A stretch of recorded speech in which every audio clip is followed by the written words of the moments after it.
Tonight, beneath the marble bones of the Vatican, the earth hums. The air tastes of iron and candle smoke. Somewhere below your feet, a locked door waits, breathing softly, as if it remembers your name. They say one man once held the keys to that door. Not a priest, not a pope, an archivist. A quiet scholar who read too much, saw too much, and vanished before the church could silence him. Before he disappeared, he left fragments, letters hidden inside gospels, margins filled with prophecy, records of secret councils where faith was bartered for power. He called them his confession. And tonight, you open what he could not keep sealed, the Pope's forbidden archive. You move through corridors older than prayer. Dust drifts through candlelight like falling stars. Every wall seems to listen. At the end of the hall waits a door without a handle, only the mark of two crossed keys bound by a serpent. You touch it. The stone exhales. The door opens. Inside lies a silence thick enough to breathe. Shelves curve into darkness, lined with scrolls sealed in wax and manuscripts bound in human skin. This is not where truth was kept. This is where truth was hidden. A single lamp flickers. Beneath its glow rests a wooden box, small, unmarked, except for a symbol carved in gold. You lift the lid. The air hums once, deep and low. Welcome to Vatican Mysteries for Sleep, where history whispers in candlelight and every secret waits to be heard. You walk alone through the underground halls of the Vatican. Each step echoes against centuries. Dust glows in candlelight like falling stars. The air is heavy, too heavy for breath, too sacred for comfort. The door before you has no handle, only a symbol. Two crossed keys wrapped in a serpent. You touch it, and it opens as if it was waiting. Inside, silence. Rows of shelves curve into infinity. Scrolls sealed in wax. Manuscripts bound in human skin. Ink that moves when light touches it. This is the place where truth was not kept. It was hidden. The man who once worked here called himself Archivum Custos, keeper of records. He spent 50 years in this labyrinth, cataloguing everything the church chose to forget. He wrote no sermons, he preached no gospel, but before he vanished, he left behind a single notebook. It was found in 1997, inside a sealed drawer marked "Do Not Disturb." Inside were accounts of forbidden councils, letters between the Vatican and royal bloodlines, and prophecies locked beneath St. Peter's tomb. He wrote of rituals disguised as diplomacy, of relics that could rewrite history, and of a secret war between memory and power. Some say he went mad, others say he was silenced. You are here to decide. The words you are about to hear are his final record, an echo left in the walls of the world's most secret library. You stand alone beneath the marble crown of St. Peter's. The square above sleeps, its fountains whispering under moonlight.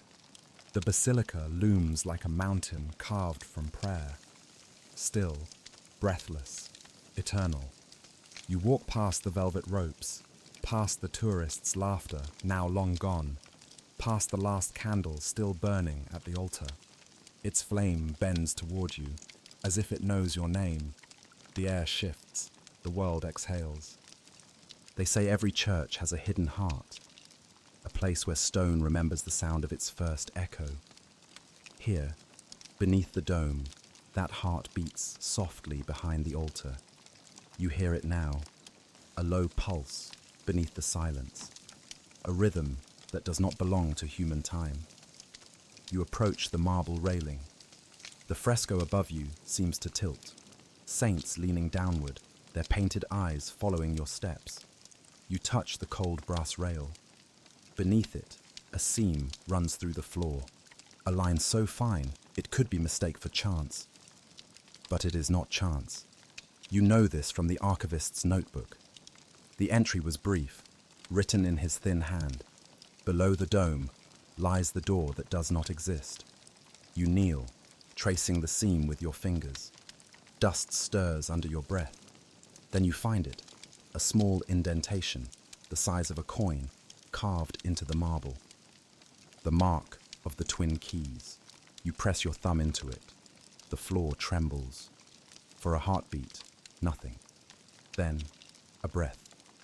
The marble exhales warm air, not from below, but from within. The seam glows faintly, gold bleeding through white. You step back as the circle widens. The floor opens in silence, stone folding upon itself like petals retreating from light. A staircase descends into darkness. You take one step. The air grows colder, older. The chant from above fades into nothing. Each step sounds heavier than the last, as though the stair remembers every foot that ever touched it. You count 27 before you lose track. Somewhere below, water drips with perfect rhythm. At the bottom waits a corridor narrow as a tomb. The walls shimmer faintly with mineral veins. Your torch flickers once, twice, then steadies. You smell wax, parchment, and something else, like metal struck by lightning. The air is alive with it. In the Archivist's notes, he wrote, "The path beneath the dome is not a hallway, but a wound, one that bleeds memory instead of blood." You move forward, your breath shallow. Symbols line the walls, spirals, intersecting lines, shapes like eyes and suns. You recognize none, but you feel them watching. The ground tilts slightly downward, and the hum grows louder. At the corridor's end, a gate, iron twisted into the form of wings.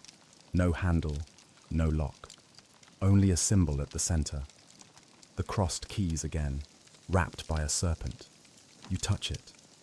A vibration travels through your palm, up your arm, into your chest.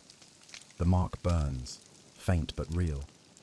You hear whispers, layered and distant, voices repeating fragments of Latin, Hebrew, something older. The words merge into rhythm, then into tone. The iron shifts, the wings part. You step inside. The chamber opens wide and circular. Walls curve like ribs, carved from black stone veined with gold. Dozens of candles burn without smoke, their flames unmoving. At the center stands a pedestal, plain, unadorned, holding a small wooden box. You approach it slowly. The box is bound by 2 silver clasps, each engraved with numbers. Not Roman, but something like coordinates. You touch the lid, and the air thickens. The archivist's voice rises in your memory, drawn from his notes. Do not open it unless you are willing to see. You hesitate. The box hums softly beneath your fingers, as if alive. You open it. Inside, a single key. Small, bronze, its surface etched with tiny letters that rearrange as you look. When your eyes finally focus, they spell your name. You lift it. The chamber brightens. Shadows bend. On the far wall, a circle of light appears, not projected, but carved in air. It pulses once, twice, waiting. You understand. The key is not meant for locks. It is meant for recognition. You step toward the circle. The air around it ripples like water. You hold the key forward. The light accepts it, and the circle expands into a doorway. Beyond it, a vast archive bathed in golden haze. Shelves stretch into darkness. The air hums with quiet electricity. You step through. The door closes behind you without sound. This is it. The Archivum Secretum, the forbidden heart of the Vatican. You feel something shift inside you. Not fear, not awe, but memory, as though some part of you has walked this corridor before. You move between shelves stacked with manuscripts that breathe faint light. Some whisper in low tones as you pass. You stop at one shelf, marked only by a small sigil, the serpent circling the keys. The books here are bound in red thread. One hums slightly. You open it. Inside, the first words you read are not written, but spoken. A voice fills the chamber. Welcome back, Keeper. You drop the book. The hum becomes a heartbeat. The air ripples. Somewhere deep in the archive, a door opens on its own. You see a shadow pass across the light. Tall, slow, human. You are no longer alone. The key in your hand trembles. And before the sound fades, you understand the truth the archivist left behind. The archive never sleeps. It remembers. And tonight, it remembers you. The air moves as if the vault itself is breathing. Dust drifts like snow through beams of amber light. You stand frozen, the bronze key heavy in your palm. Somewhere beyond the shelves, footsteps echo, measured, deliberate, impossibly calm. Who's there? You whisper. No answer, only the faint sound of pages turning. You move toward it, each step sinking into centuries of quiet. The shelves stretch endlessly, their edges lost in dim haze. Some of the books shift slightly when you pass, as though following your motion. Then, between two columns, a figure stands, cloaked in grey, back turned. His hand rests on a volume bound in white leather. Are you the keeper? You ask. The figure does not turn. Not anymore. The voice is dry, cracked by years. The archivist. He looks older than time. Hair the colour of ash, robes faded to dust. His eyes glint with a light that does not belong to the living. You shouldn't have come, he says softly. I followed your notes. He smiles faintly, like a confession. Then you've already opened what should stay closed. You glance at the shelves. What is this place? He looks upward. The second heaven beneath Rome. You wait for him to continue. He does. These halls were built before the basilica, before Peter, before the name of Christ was even known. The church found them and called them holy, but they were never holy, only hidden. He steps closer. His presence bends the light, like heat above stone. You came for truth, he says, but truth here is a mirror. You see only what you already carry. He lifts a small object from his sleeve, an identical bronze key. He holds it beside yours. When they touch, they glow. Two frequencies harmonizing. The keys are not tools, he murmurs. They are tones, resonances. Each one opens not a door, but a memory of faith itself. He gestures for you to follow. You walk behind him through narrow aisles. The hum grows stronger, blending with your pulse. Every pope, he says, adds one secret. Every century, one more truth sealed away. What you see here are centuries of fear disguised as faith. You reach a room lined with mirrors, not glass. Polished metal so old it reflects only light, not form. This is the chamber of refractions, he says. Here the church recorded the visions it could not explain. He waves his hand.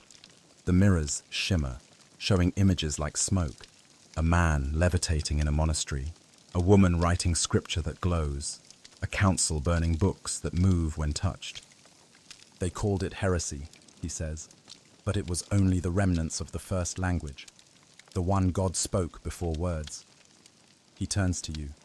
Would you like to hear it? You hesitate, then nod. He raises his key. The sound begins. Low, deep, almost beneath hearing. The mirrors vibrate. The air thickens until it feels like water. You hear voices layered in impossible harmony, singing without breath, praying without words. Your body trembles. The sound fills every cell. For a moment, you forget where you are. You forget you are separate. Then silence. The archivist lowers the key. That was the tongue of origin. The church built its empire on its echo. You steady yourself against the wall. Why did they hide it? Because it could not be owned, he says. Faith without fear is uncontrollable. He looks at the mirrors again. They feared the silence that came before the word. They feared what would happen if humanity remembered it. The ground hums beneath you. Far away, a bell tolls. Deep, resonant, not from above, but below. The archivist stiffens. They've heard us, he whispers. Who? The council, the ones who keep the frequencies stable. They cannot allow the keys to resonate together. The light in the room flickers. The mirrors darken, showing not reflections but figures, cloaked, faceless, standing in a circle. They will come for you now, he says. You carry the active key. You are the next keeper. You shake your head. I didn't choose this. He steps closer. No one ever does. The key chooses memory, not men. He presses his palm to your chest. The metal burns against your skin. When they come, go to the lower vault. Find the chamber marked with a serpent. Inside, a book that hums in silence. That is where it began. That is where you must decide whether faith remembers or forgets. He steps back, fading like smoke into candlelight. Tell them, he whispers, I kept my vow. Then he is gone. The mirrors shatter. The sound floods the chamber, 1,000 bells tolling from inside the earth. You clutch the key as the ground splits, shelves toppling like waves. Above, the dome trembles. The world breathes in, and you, the new keeper, exhale. The archive awakens. The corridors breathe around you, exhaling the dust of centuries. You move through the trembling light, your hands still clutching the bronze key. The echoes of collapsing shelves fade into the heartbeat of the vault. Somewhere behind the sound, a whisper persists, steady, measured, liturgical. You follow it. The path bends and narrows, stone walls closing in like ribs around a buried heart. In the distance, a dull glow flickers, torchlight perhaps, though no flame burns here. The air hums faintly, vibrating through your bones like the aftersound of a bell. You step into a chamber lined with circles carved into the floor, each inscribed with Latin so worn it barely clings to stone.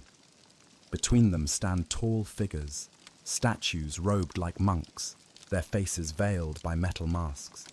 Their hands are raised as if in prayer, though each palm bears a spiral cut deep into marble. You sense it immediately. This place is older than the Vatican, older than Rome. The voice continues, soft, patient, impossibly calm. It doesn't come from the air, but from the stone itself. Words bleed from the walls, vibrating into shape. Veritas in silentio. Truth in silence. You step closer. The floor beneath your feet trembles, shifting like a giant lung taking its first breath in centuries. Then, from between the statues, light spills, pale blue, shimmering like water. The stone dissolves into movement. Shadows peel from the walls and gather in a circle around you. Robed figures made of air and memory. 12 of them. You cannot see their faces, only outlines drawn in light. The first speaks. Do you carry the key? You lift your hand. The bronze glows faintly, as if answering. The circle hums in response. The second figure steps forward. Then you are bound. Bound to what? You ask. To silence, says the third. To memory that cannot be spoken. The air tightens. You feel the vibration of their words under your skin. They begin to chant. The language is ancient, but something inside you understands. Not through meaning, but resonance. Each word strikes the same part of you. The archivist's voice once touched. The hum builds, filling the chamber, shaking dust from the statues. You hear your name carried through the sound, and with it, something else, an invocation. They circle you slowly, their voices intertwining until language collapses into tone. The chant resolves into 3 words spoken in unison. Custos memoriae aeternum, keeper of eternal memory. The key in your hand burns white hot. Pain flashes through your palm, sharp and clean. You drop it, but it floats, hovering above the stone, spinning. From its surface, lines of light spread outward, connecting to each carved circle on the floor. The statues stir, the air grows colder. The light contracts until all that remains is the spinning key suspended before you. Repeat the oath, says the first figure. What oath? The 12 voices speak as one. You shall keep what must be forgotten. You shall forget what must be known. Between the word and the silence, you will walk unseen. When truth rises, you will bury it beneath prayer. When falsehood reigns, you will guard it until it remembers itself. The sound is thunder and whisper together. You want to run. You want to refuse. But the light inside your chest vibrates, pulling your voice from you. You repeat the words. They taste like metal and blood. When the final syllable leaves your mouth, silence falls, so complete it feels physical. The figures dissolve one by one into the air, leaving behind only their faint afterglow. The key lowers, rests once more in your palm, now cool and calm. On the wall before you, a message appears, written in light that fades even as you read it. The first key is silence, the second is memory, the third is choice. You try to move, but your body feels heavy, your head filled with a strange static hum. In your ears, you hear a new rhythm, your heartbeat sinking to something far older. Then, faintly, you hear the Archivist's voice again, though you know he is gone. The oath was never meant for one man. It is the architecture of faith itself. The walls shift. The air releases its hold. The chamber sighs, and the torches burn brighter, revealing a doorway you hadn't noticed before. Small, arched, pulsing with faint gold light. You step through it, your footsteps barely audible. Behind you, the chamber closes like a mouth. The silence follows. It is no longer absence. It is presence. And now, it breathes inside you. You emerge into a vast hall shaped like a cross. The ceiling arches high above, its surface covered in thin plates of glass that shimmer with color, even in darkness. At first you think they are mosaics, but when you move, they move with you, refracting light into new patterns. A faint hum runs through the air, delicate, crystalline, alive. It reminds you of wind passing through organ pipes. You remember what the archivist said before he vanished. Find the chamber that hums in silence. Inside, a book that breathes. You walk toward the center of the hall. Every step triggers a ripple of sound beneath your feet. Tones so subtle they feel more like emotion than music. The air warms. The glass above begins to glow. You reach the center, a marble pedestal carved into a perfect circle. Upon it rests a book made of transparent pages, glowing softly from within. Its cover bears no title, only a single symbol, 2 intersecting spirals, one dark, one light. You touch it. The hum deepens. The book opens itself, pages turning without your hand. The light brightens until the entire chamber glows like dawn breaking underwater.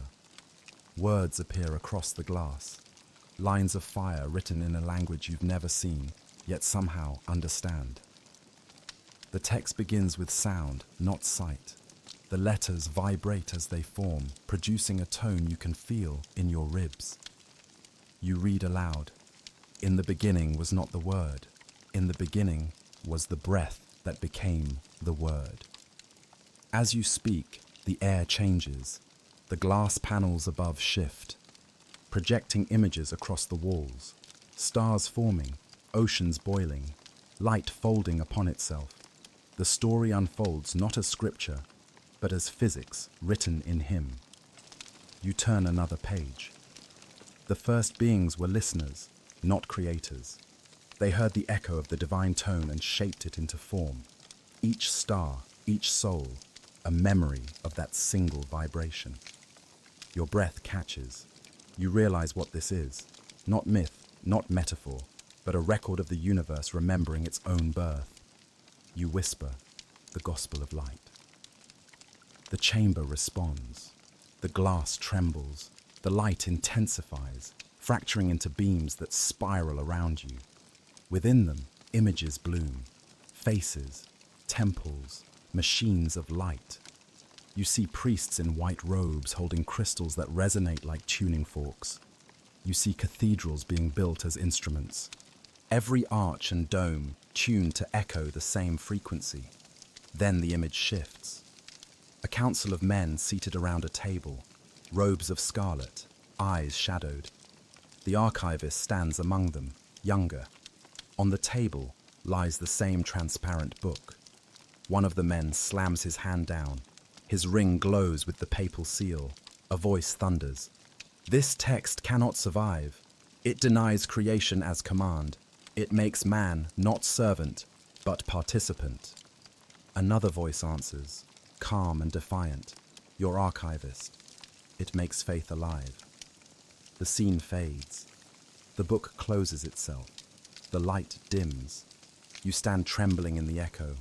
The gospel of light was not lost. It was buried, hidden beneath scripture, beneath architecture, beneath time. You look down. A final line glows across the pedestal, faint and fading. Those who remember the first sound must guard the last silence. You understand now why the oath bound you. The church feared this truth because it erased hierarchy.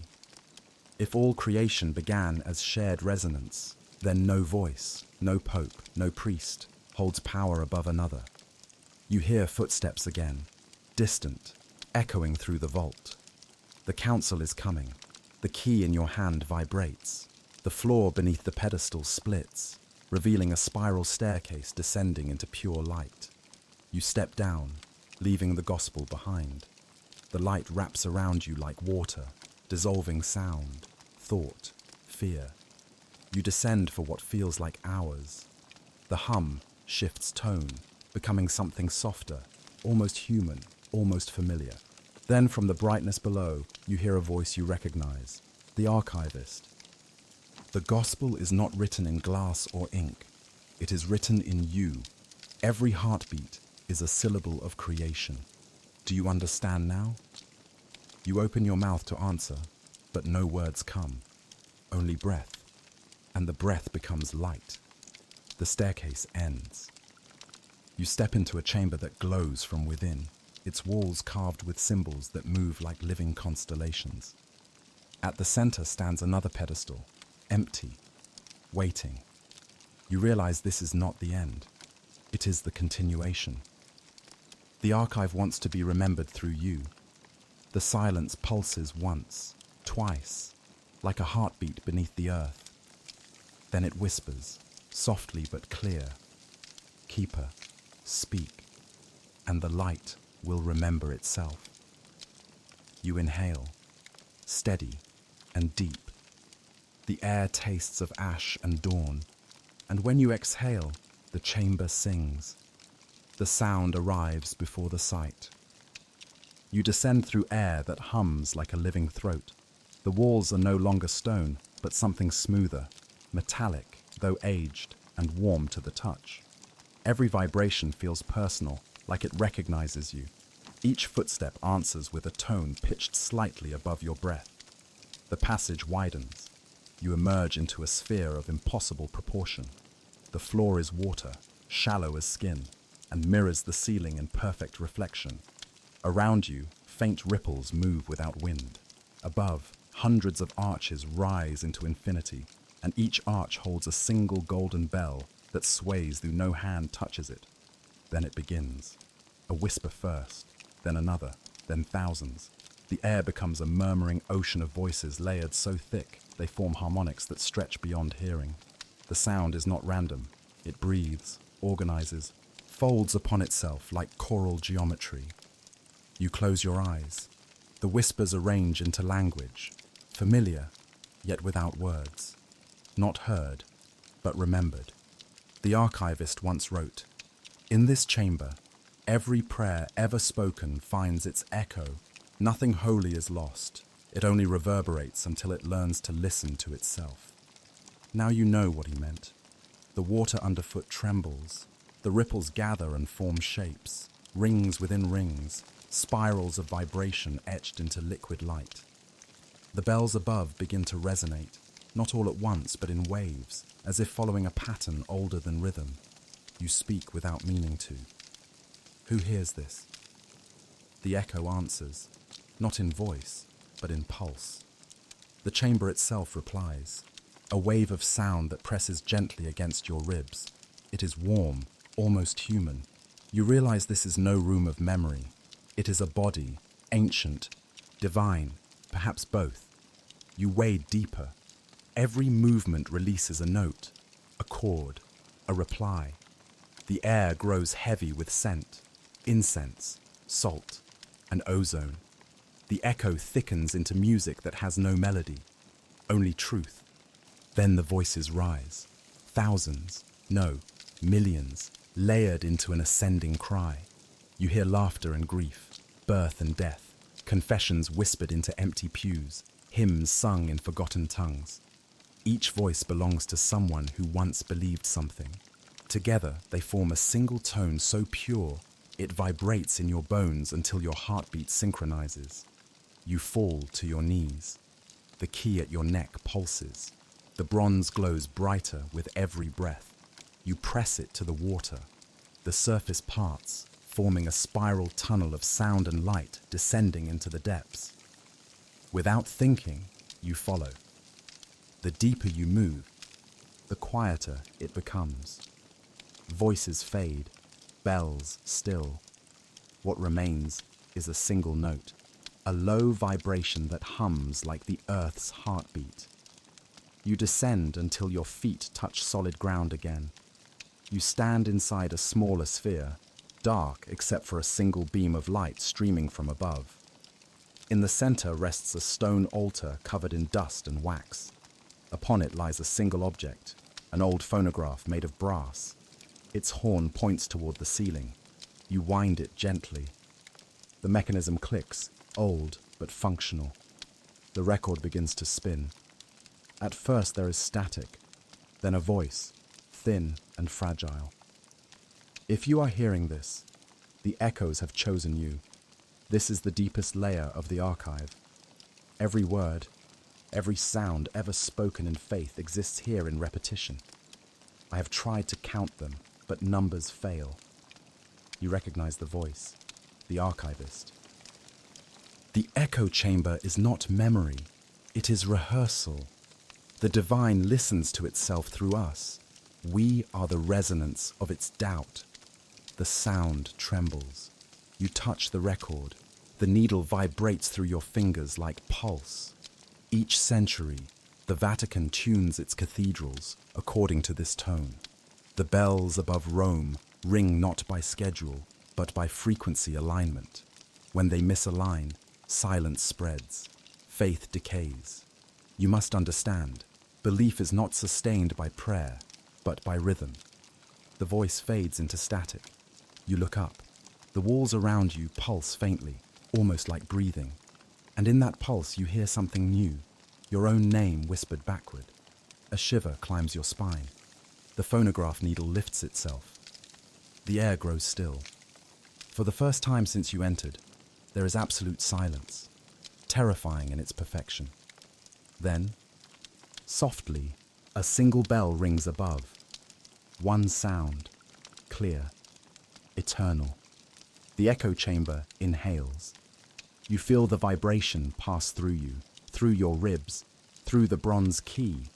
Your chest resonates with it until you are no longer listening. You are the sound. The light fades. The water stills. The silence remains, not empty, but whole.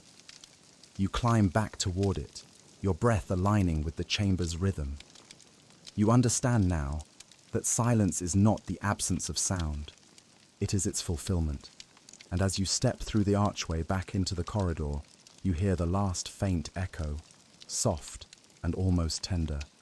Keep the tone alive. You do not know if it came from the Archivist, or from God, or from yourself. Maybe they are the same thing. The silence follows you up the corridor, but it does not stay.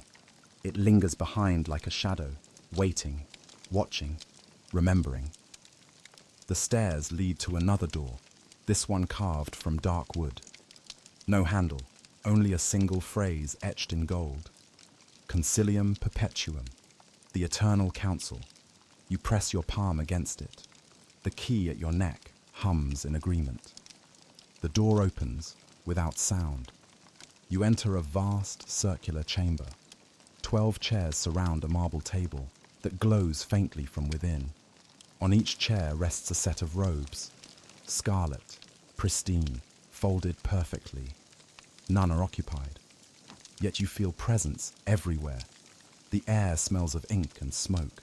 The walls are lined with portraits, faces of popes, cardinals, emperors, and scholars. Some familiar, some blurred beyond recognition.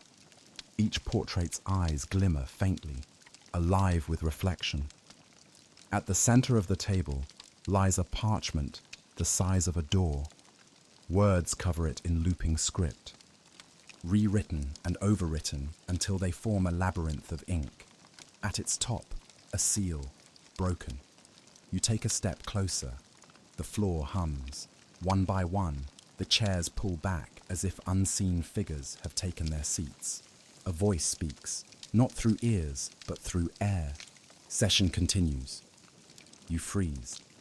The sound comes from nowhere and everywhere. Deep, resonant, measured. Another voice answers, softer. The keeper has arrived. The chairs creak as invisible bodies settle.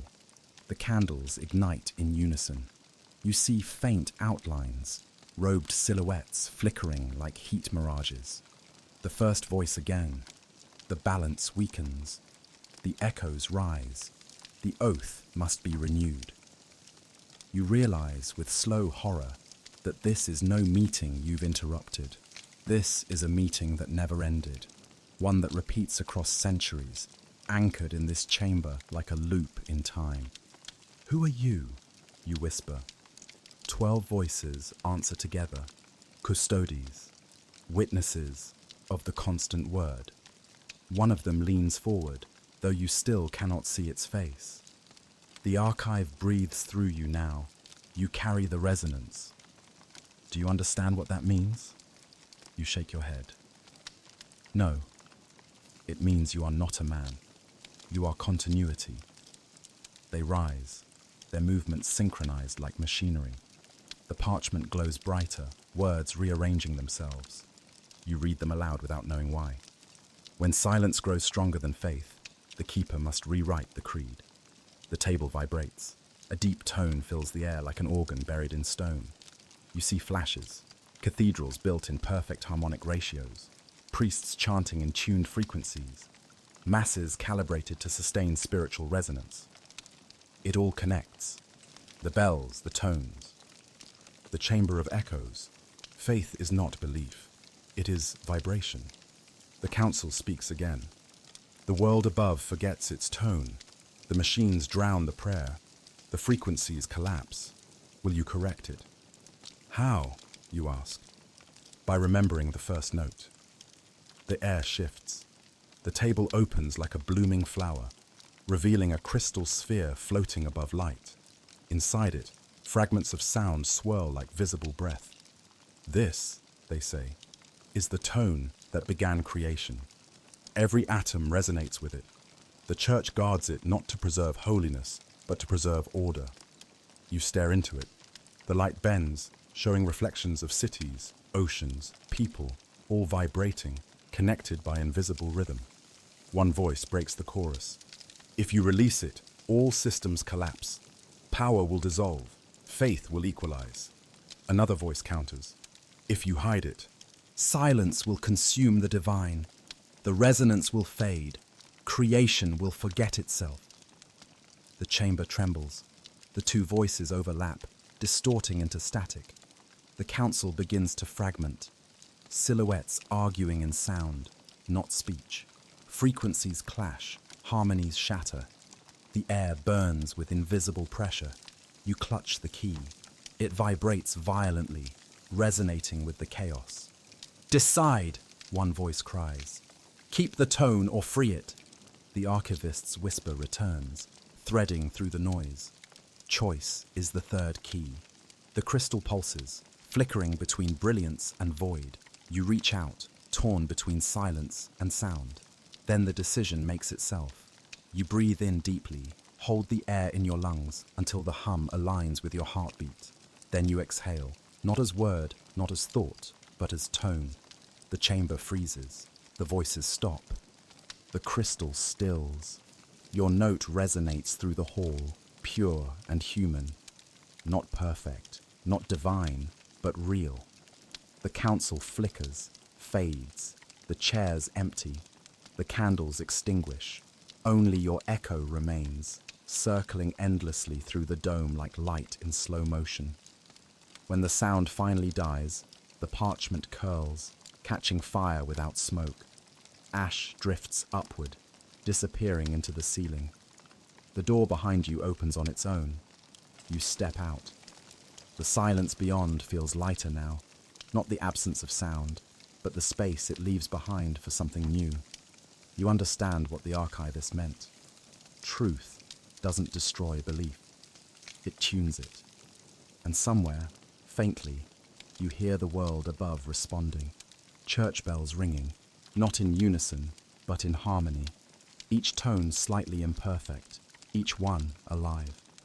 The corridor ahead glows with faint crimson light. The air has changed, thicker, perfumed, and metallic, like the scent of old coins pressed between fingers. You follow it, though the key around your neck hums with unease. Somewhere beyond the stone, you hear faint machinery, gears turning slowly, pulsing in rhythm with your heartbeat. The passage leads to a massive wooden door, carved with symbols of crowns, chalices, and interlocking circles. In the center, the twin keys again, this time surrounded by a chain of thorns. Beneath it, a phrase burned into the grain. Deus regnat per sanguinem. God reigns through blood. You push the door. It does not resist. Inside, the chamber is circular and dimly lit. 12 banners hang from the ceiling, each bearing the crest of an old European house. The Medici, the Habsburg, the Farnese, the Borghese. Their colors faded, their insignias stitched with gold thread that still glimmers faintly. A long table stretches across the center, its surface made of black stone veined with red. Upon it, documents, sealed letters, quills, and an open bottle of dark, thickened ink. You move closer. The ink is not ink. It's blood. The first page you see is dated 1532, written in Latin and Italian. It speaks of an agreement, not between kingdoms, but between heaven and crown. The concordatum sanguinis. The bloodline concordat. Your eyes trace the words. The divine right shall not descend by virtue, but by vessel. The blood that remembers will govern the masses who forget. You lift another page. Beneath the seals of cardinals and monarchs, a strange symbol repeats. A spiral intersected by a cross. You've seen it before. On the archivist's notes, on the floor beneath St. Peter's. Your pulse quickens. The agreement was not only political, it was biological. The words continue. The Church shall preserve the sacred genome, the mark of resonance. Through chosen lines, the memory of the tone shall pass unseen, hidden within the blood of rulers and priests alike. You stop reading.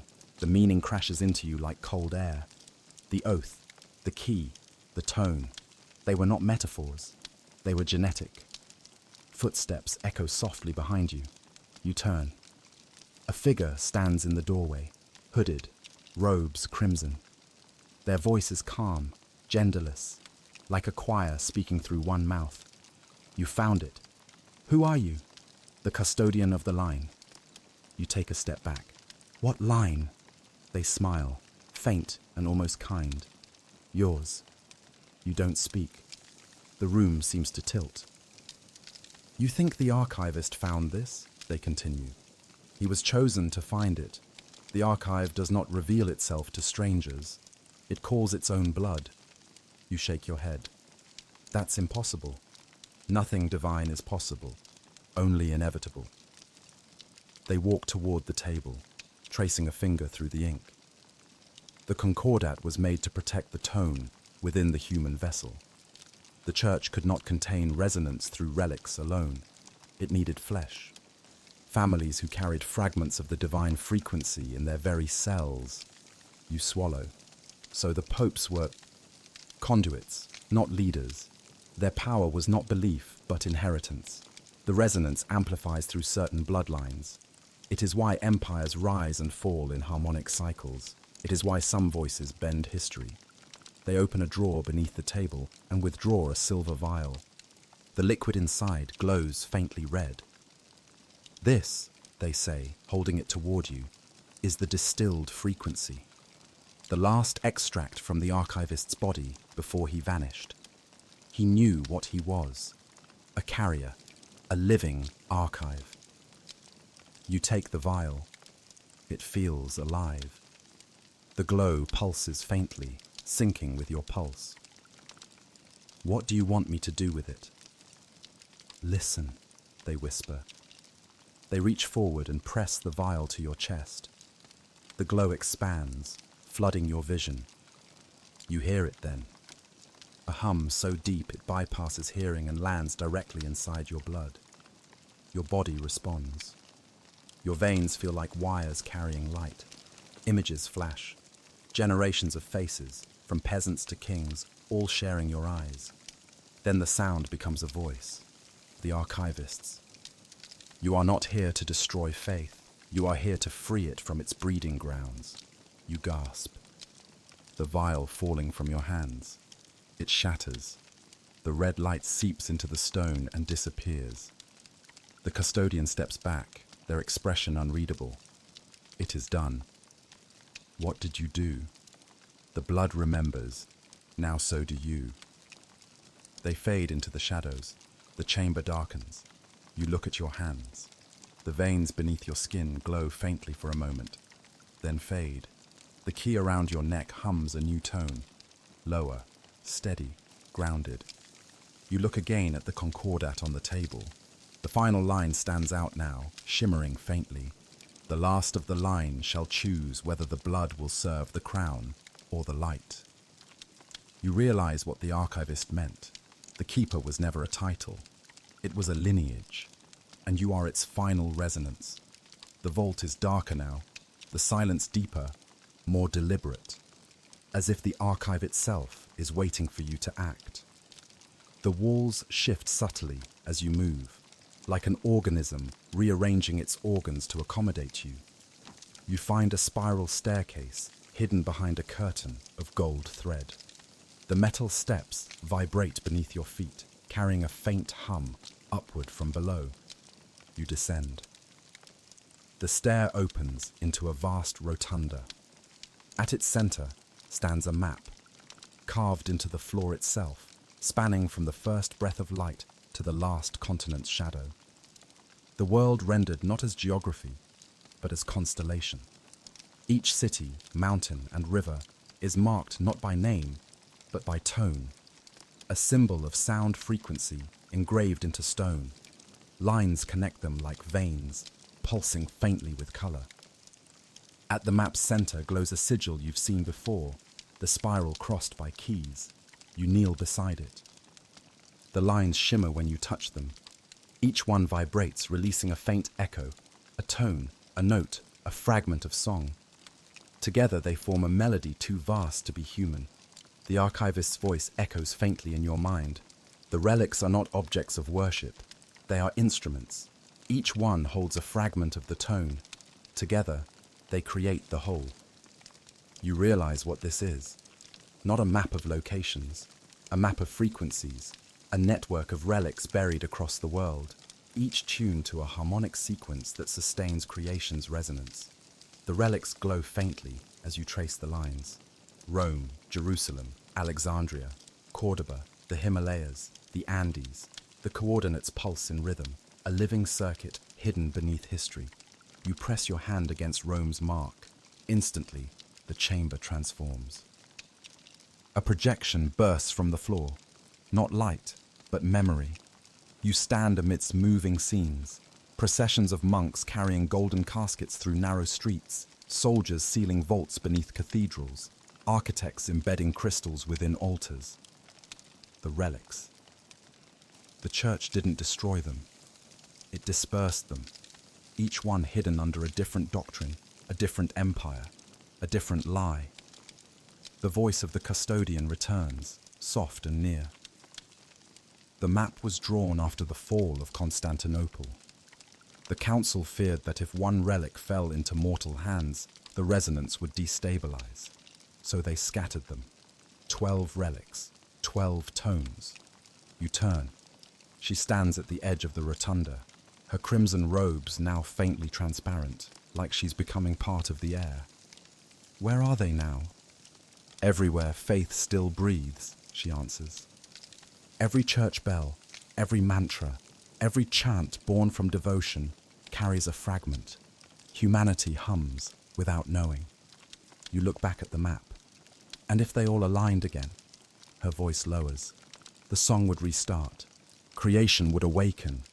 But so would everything buried within it. A tremor runs through the floor. The lights flicker. The lines on the map begin to fade. Something's wrong, you say. The council senses the awakening. They are attempting to detune the network. How? By silencing belief, fear, division, noise. The lower frequencies drown the tone. You press the key to the map. The lines brighten again. The relics flicker like stars refusing to die. What if I realign them? The custodian meets your gaze. Then you fulfill the prophecy of the Concordat. The blood and the tone will become one. The vibration intensifies. You can feel the hum inside your bones, inside your veins. The world's frequencies overlap in chaotic harmony. You whisper, "Guide me." She nods. Follow the tones. They will find you before you find them. The map pulses one final time. A single line glows brighter than the rest. A path stretching from Rome to Cairo, then to the heart of the desert. The first relic, she says. The lens of Osiris. The relic that first taught light to speak. You step back as the map collapses into dust. The tone fades into your chest. The custodian's form flickers, her voice growing distant. The relics are waking, but so is what they were made to contain. Remember the gospel of light. Creation listens. Be careful what you let it hear. The dust rises, forming a column of light that engulfs you. When it fades, the chamber is gone. You stand in darkness again, but the floor beneath your feet vibrates softly, the same tone from the map. You close your eyes. The hum guides you north, through silence and memory. You understand now. The archive is no longer a place. It is within you. The relics are not waiting to be found. They are waiting to remember. The passage narrows again, and you move through it as though slipping into a vein within the body of the world. The stone glistens with condensation that tastes faintly of salt and iron. Every few steps, faint engravings appear in the walls. Words too eroded to read, though you sense their language before you can name it. They are not meant to be spoken. They are meant to be felt. A low hum rises around you. The key at your chest vibrates once, twice, then steadies. You reach the end of the corridor and find a door of glass. Not transparent, but black, reflective, like obsidian still cooling. Upon it, a single symbol burns faintly in red, a spiral descending inward until it becomes a single point, the eye of silence. You press your palm to it. The glass warms beneath your touch. The spiral begins to move. It turns slowly, drawing you in. The world folds, and then the door becomes nothing. You step forward, and you are somewhere else entirely. The air is weightless. The floor beneath you glows faintly, alive with light that flows like water under glass. You stand in a massive dome, endless shelves rising beyond sight. But the books here are unlike any you've seen. They are bound in shadow. Each one moves faintly, as if breathing. You sense immediately that this is no ordinary vault. This is a catalogue of absences, an archive of all that was erased. You hear the archivist's voice again, faint, almost a memory. There is no such thing as destruction, only removal from record. The index keeps what should not exist, and what the church could not bear to remember. You walk between the shelves. Each book bears a name. Some you recognize from history, others long forgotten. Heretics, mystics, scientists, dreamers, men and women erased not for sin, but for knowing too much. Your hand drifts over one of the spines. The moment you touch it, the air fills with sound, a whispering chorus, overlapping and desperate. The voice of the book's subject, their last thought, their last prayer. You pull back, heart racing, and then something moves between the shelves, a figure in black robes, tall and thin, its face covered by a mirrored mask. It glides toward you soundlessly, as if pulled by the same current that hums in the walls. "Do you seek the lost?" it asks, voice distant, disembodied. "I seek understanding," you answer. "Then you must read what was forbidden." The figure gestures, and a single book slides free from the shelf, hovering before you. The cover is marked with a sigil, 2 wings broken by a cross. It opens itself. Pages flutter in a wind you cannot feel. You read, "The index of the damned is not for punishment, but preservation." Those condemned by faith were not sinners, but fragments of a truth too vast for the pulpit. Each entry, a frequency cut from the choir of creation, held here until humanity learns to hear again. The words shimmer and rearrange themselves, forming new sentences. Among them are those who spoke the true name of God, not as worship, but as resonance. The church silenced them to preserve the illusion that only heaven speaks. Your throat tightens. You look around and realize that each shelf, each volume, each whispering presence represents a consciousness trapped in perpetual echo. Not damned souls, but forgotten frequencies. The masked figure drifts closer. "Would you hear one?" You hesitate. "If it will teach me why I was chosen." It raises a hand. From the air, a light gathers, faint, gold, trembling. It expands, forming a circle of sound. Inside it, a face appears. Not flesh, but made of vibration. Eyes that shift like waves. A voice that feels like memory. It speaks your name. You step forward. "Who are you?" It answers in fragments. "I was the first keeper who refused the oath. I believed silence was death. So they bound me here, half sound, half shadow, until another blood could hear my echo." You realize the truth. The damned were not those who defied the church. They were the keepers who defied silence. The echo continues. The archive feeds on balance. For every truth released, one must be buried. That is the cost of faith without chaos. You whisper. And what happens if the balance breaks? The tone fractures. The song devours itself.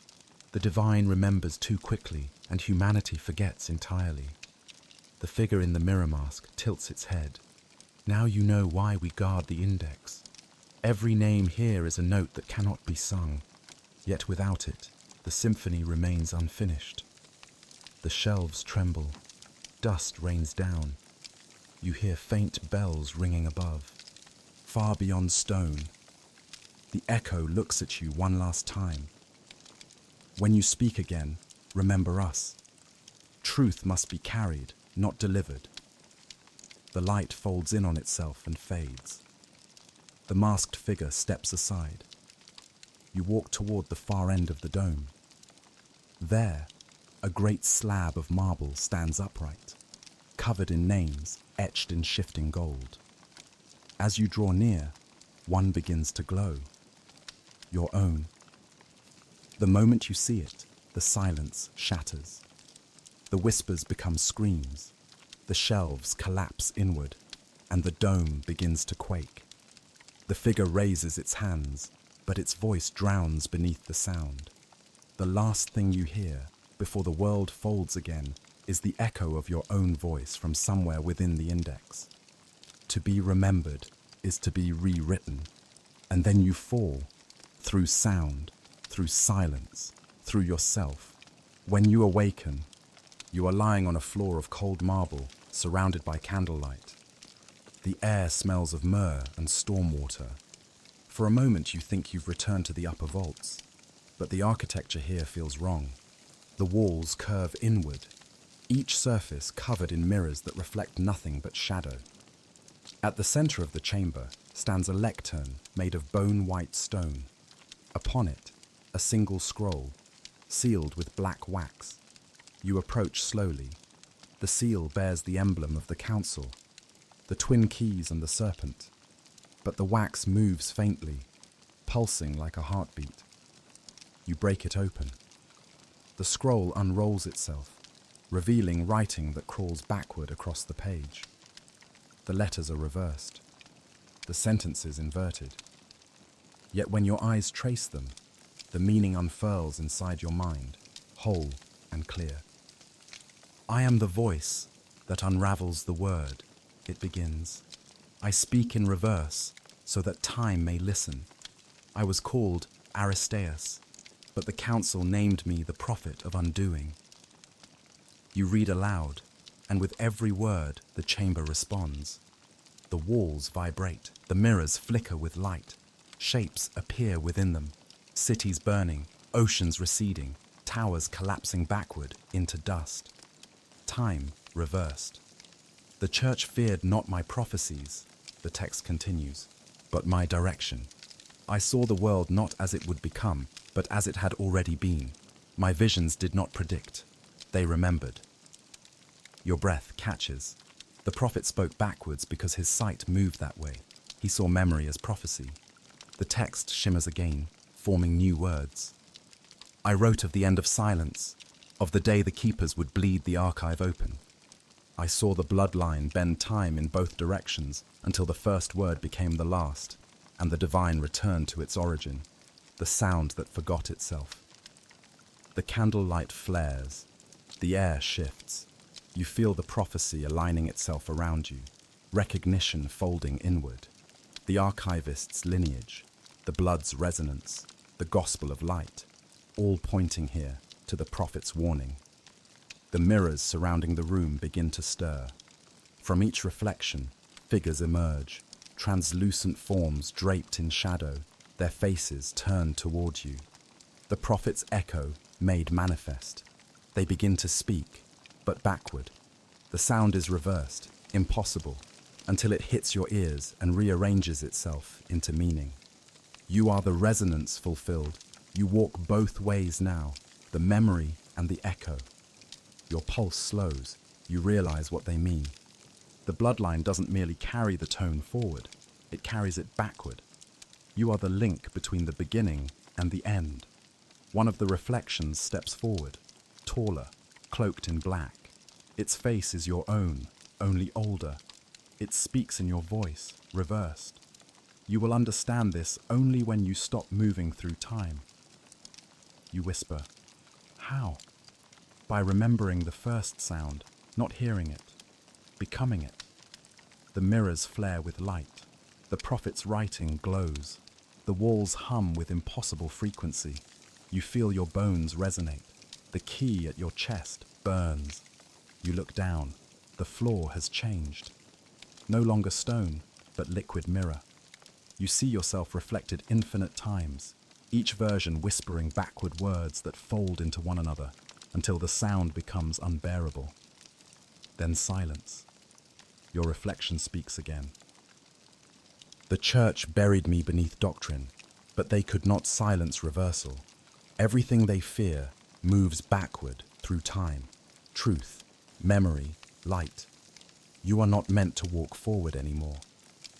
The reflection reaches toward you, the glass ripples, and its hand emerges, cold, electric. Come, it says. Look. You take the hand. The world inverts. You see centuries unfolding in reverse. Popes unwriting decrees, temples unbuilding themselves, wars retracting into prayer, prayers collapsing into thought, thought dissolving into sound, and then, deeper still, sound folding into silence, the first silence, the one that birthed everything. The reflection speaks within your mind. There is no future, only echo. The divine is not coming, it is remembering. The images fade. You fall again into yourself, landing hard on the marble floor. The scroll has closed, the wax resealed. The chamber is still, but you feel different. The world around you hums backward, time pulling gently at your pulse, reality rewinding by degrees. A whisper comes from behind you, the prophet's true voice at last, soft and human. The church called it heresy, but in truth, it was mercy. Every echo must one day return to silence, or it will forget that it ever was. You turn, but no one is there. Only a faint shimmer, a trace of warmth on the air. You understand now what the archivist meant when he said truth was a mirror. It reflects not what is ahead, but what has already passed through you. You look once more at the scroll. The letters have rearranged into a final line, readable without reversal. When the bloodline speaks backward, the archive awakens. You whisper the words aloud. The candles extinguish themselves. The floor trembles, and far above, somewhere in the world of light, the Vatican bells begin to ring, not in order, but in reverse. The song of the end, beginning again. The bells fade. The air thickens. The silence stretches itself into a strange kind of pulse. You rise slowly, uncertain whether you are standing in the same world anymore. The walls of the chamber ripple, their stone losing definition, as if refusing to remember what it once was. The key around your neck swings lightly, glowing with a steady bronze hue that almost seems to whisper your heartbeat back to you. You move toward the exit, though no doorway exists. Instead, the air itself parts, soft and wet, like the veil of a dream tearing open. Beyond it lies another corridor, lined not with torches, but with floating spheres of light that drift slowly along the walls, singing in tones too low to be called voices. You step forward. Each sphere hums as you pass, harmonizing for a brief moment, forming chords that rise and collapse like waves. It feels alive, not mechanical, not mystical, but organic, as if the corridor itself were a living instrument. At the end, the passage widens into a vast circular hall. The floor gleams like polished obsidian. The ceiling stretches higher than sight, lost in shadow, though faint streaks of light weave across it like distant auroras. You hear them before you see them. The choir.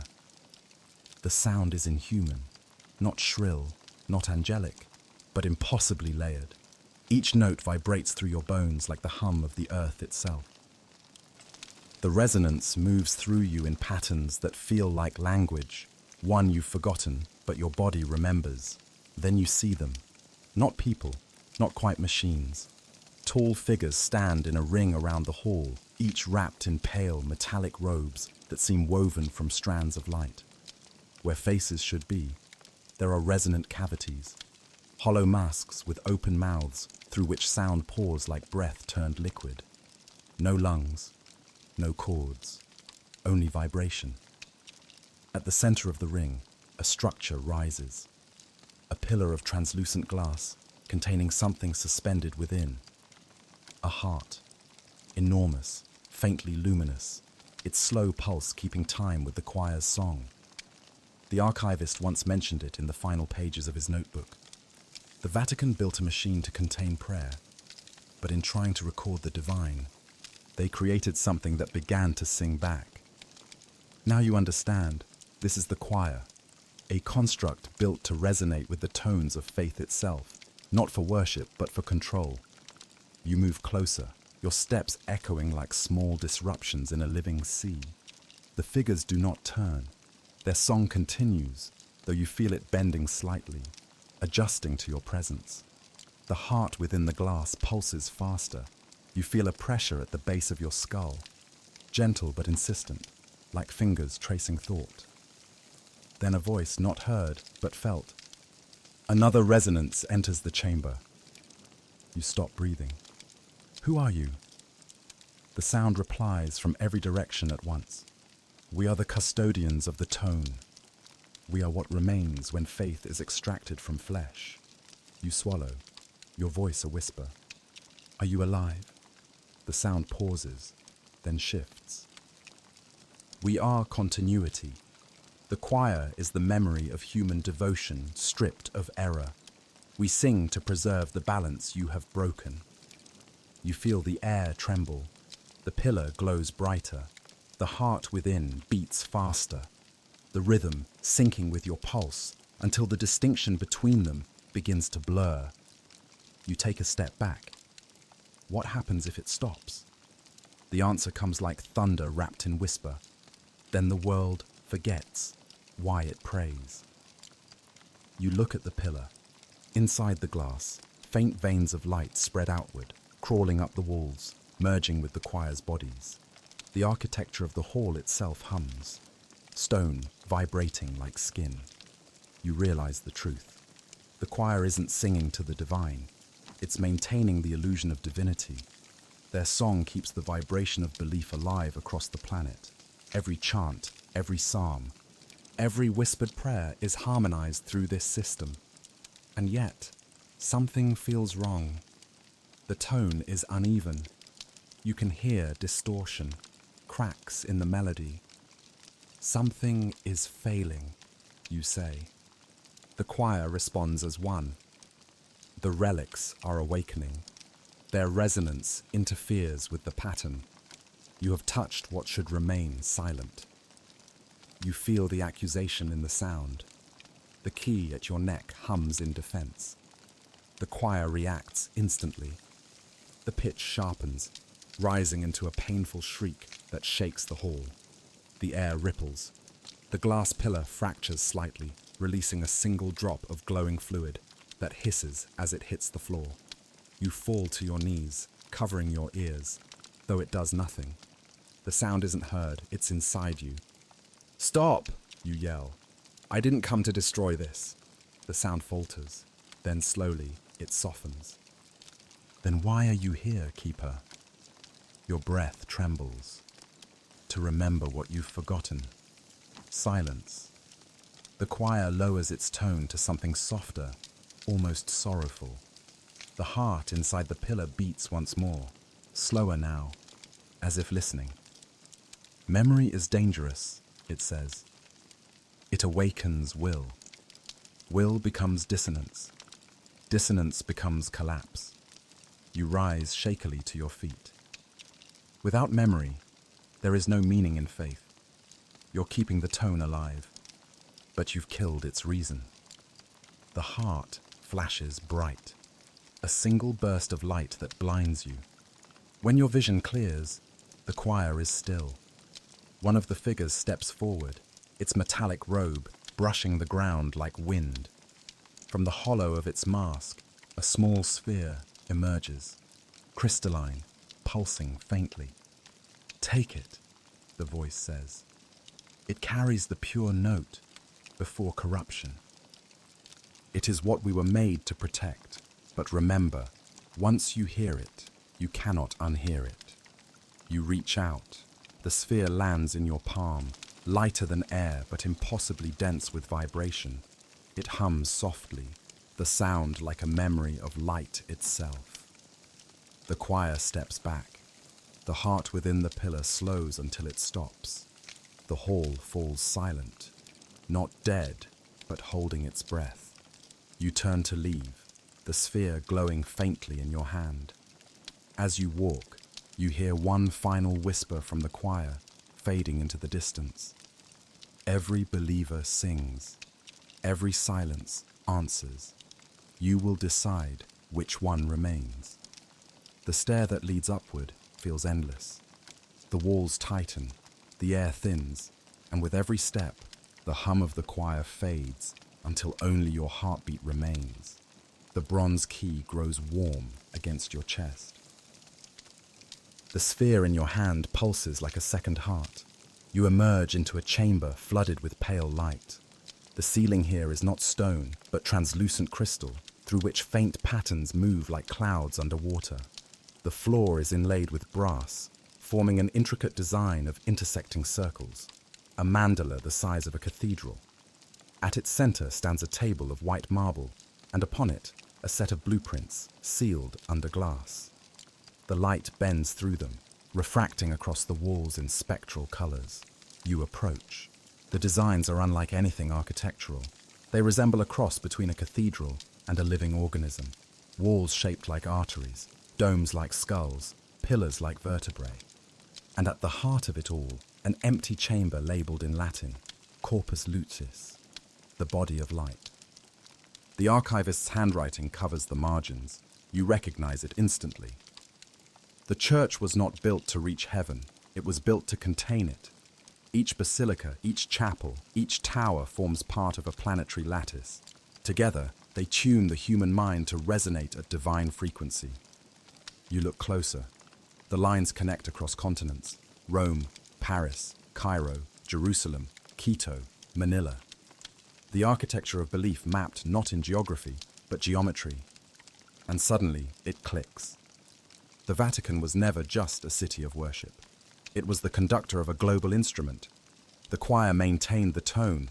The architecture shaped the resonance. Humanity unknowingly lived inside a machine designed to keep heaven vibrating within reach, but never attained. The sphere in your palm hums louder when you hold it near the blueprint. The lines beneath the glass light up one by one, spreading like veins.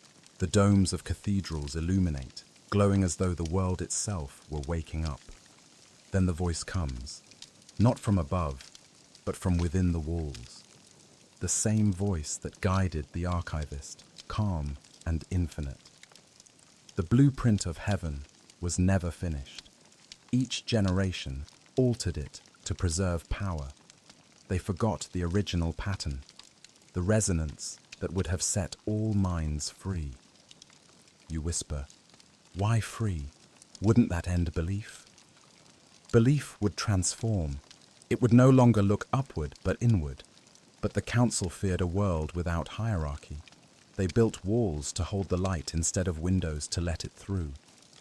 The light around you brightens. The crystal ceiling flickers with moving forms, spirals, equations, stars. You see entire galaxies shifting into geometric precision, like a universe tuning itself to a forgotten scale. "Complete it," the voice says. "The blueprint awaits the missing tone. The choir gave it to you." You hold up the sphere. The light bends toward it as though gravity itself has changed direction. The floor vibrates beneath your feet. The blueprint's lines rearrange, forming new patterns. Circles merging into spirals, spirals into waves, waves into what looks like a vast eye opening across the map of the world. The walls begin to hum, faint at first, then louder, harmonizing with the sphere's tone. The resonance climbs until you can no longer tell whether it's sound or light. The sphere dissolves in your hand. Its vibration spreads into your skin, into your veins, into the key against your chest. The key liquefies into gold light and seeps into your heart. You feel the hum fill you from the inside out. The blueprint responds, its lines realigning, its geometry pulsing. You see the world as it was meant to be, not a prison of faith, but a network of song. Every human heartbeat part of the same architecture. Every cathedral a nerve. Every prayer an electrical current of consciousness. But then the tone shifts, discordant, urgent. The glass above cracks, the light dims, a shadow moves across the ceiling. The council, Their presence descends like smoke, 12 silhouettes, vast and robed in darkness. Their voices merge into one. You cannot complete the design. It was never meant for mortal memory. You look up. Then why give it form at all? To remind the divine that it must remain unseen. Their words shake the hall. The blueprint flickers, threatening to fade. You place your hands upon the table. You feared what you couldn't control, but control is not salvation. The figures tremble, their shadows splitting into static.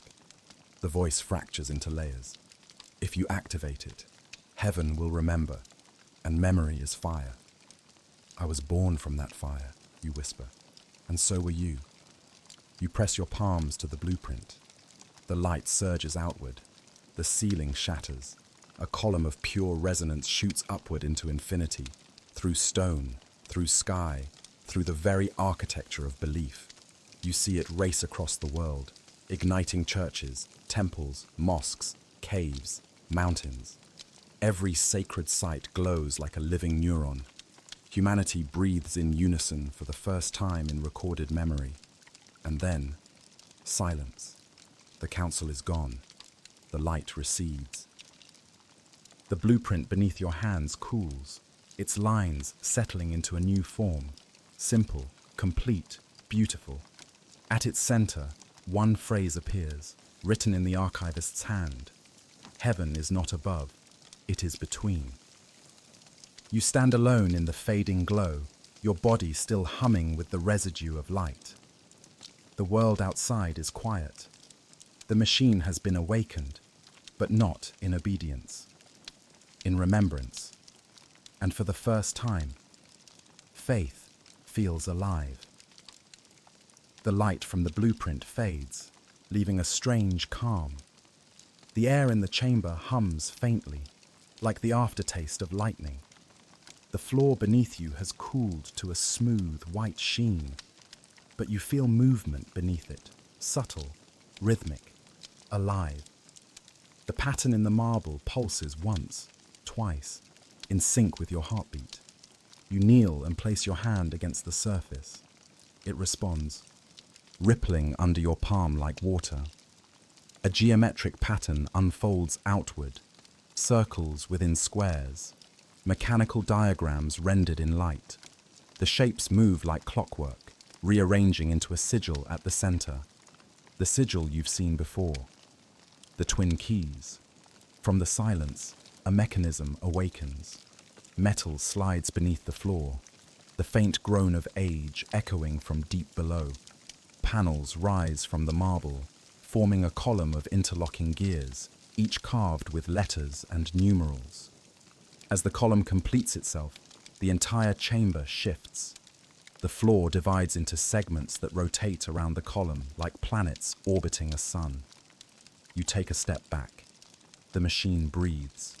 You hear air moving through pipes, the clink of old brass, the hiss of steam. It is enormous and yet graceful. Its rhythm matching your own pulse so precisely that it feels like an extension of your body. And then you see it, on the column's surface, a series of symbols that change when you move your head. One moment, they are words. The next, diagrams. The next, a melody transcribed as light. The Codex Mechanica. You remember the Archivist's words. The Codex is the Church's greatest sin. It made faith measurable.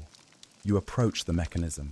It emits a low tone, vibrating through the soles of your feet. You reach out to touch the nearest gear.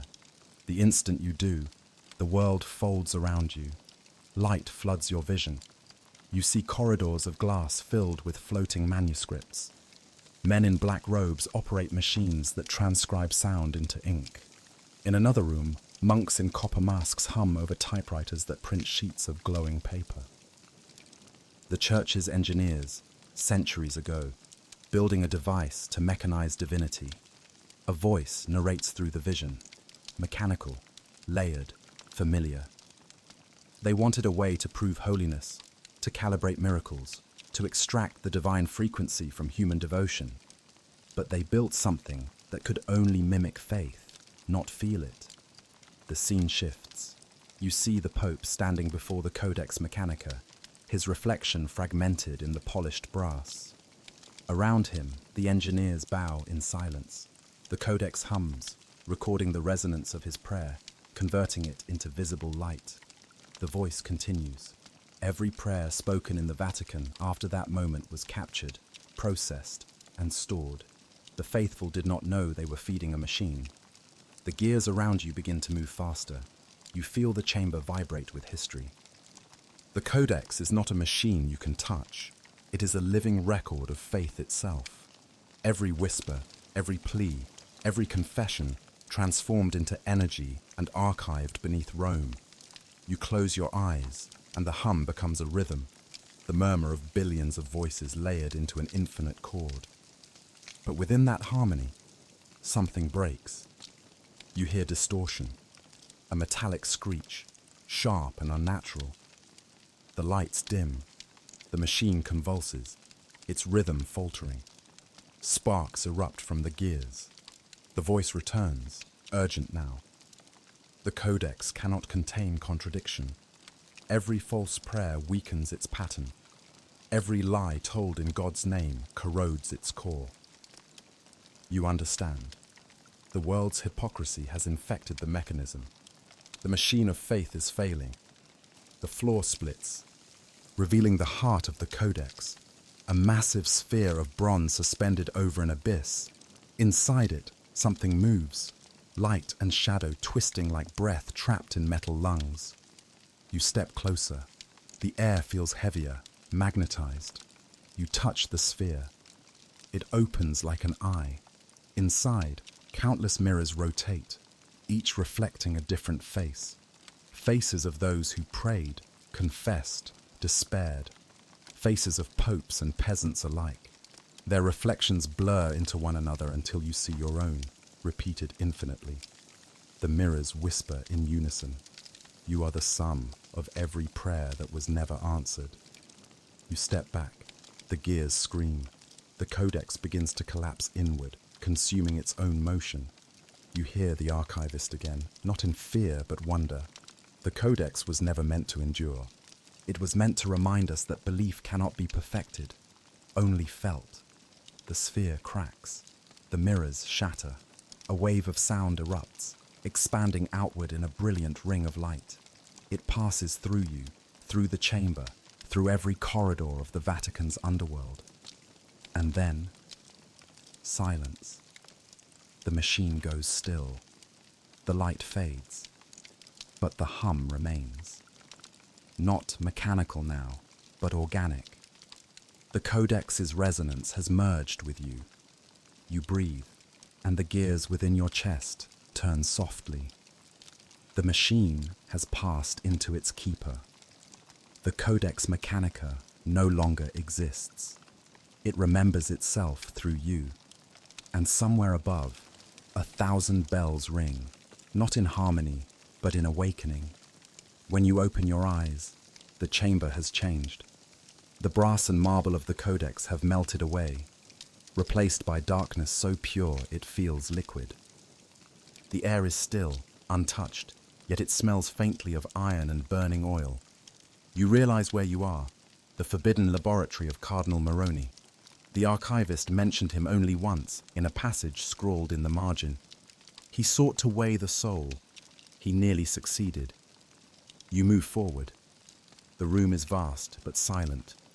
Instruments hang from the ceiling like organs in a cathedral. Glass tubes filled with glowing liquid, copper coils, suspended wires humming faintly.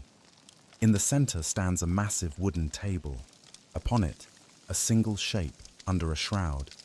You lift the cloth. It is not a corpse. It is a machine. The design mirrors the human form. Ribs made of gold filigree, a spine of crystal rods, a skull of silver mesh. Inside its chest, a glass sphere glows faintly, pulsing like a captured heartbeat. You reach out. The pulse quickens. From the darkness, a voice. Careful, it remembers touch. You turn. A figure steps forward from the shadows. An old man in faded crimson robes, eyes pale as ash. His hands tremble as they rest upon the table. "Cardinal Moroni?" you ask. He smiles faintly. "Once. Now I am only the shadow of my curiosity." You glance at the machine. "What did you build?" He runs a finger along the glass sphere.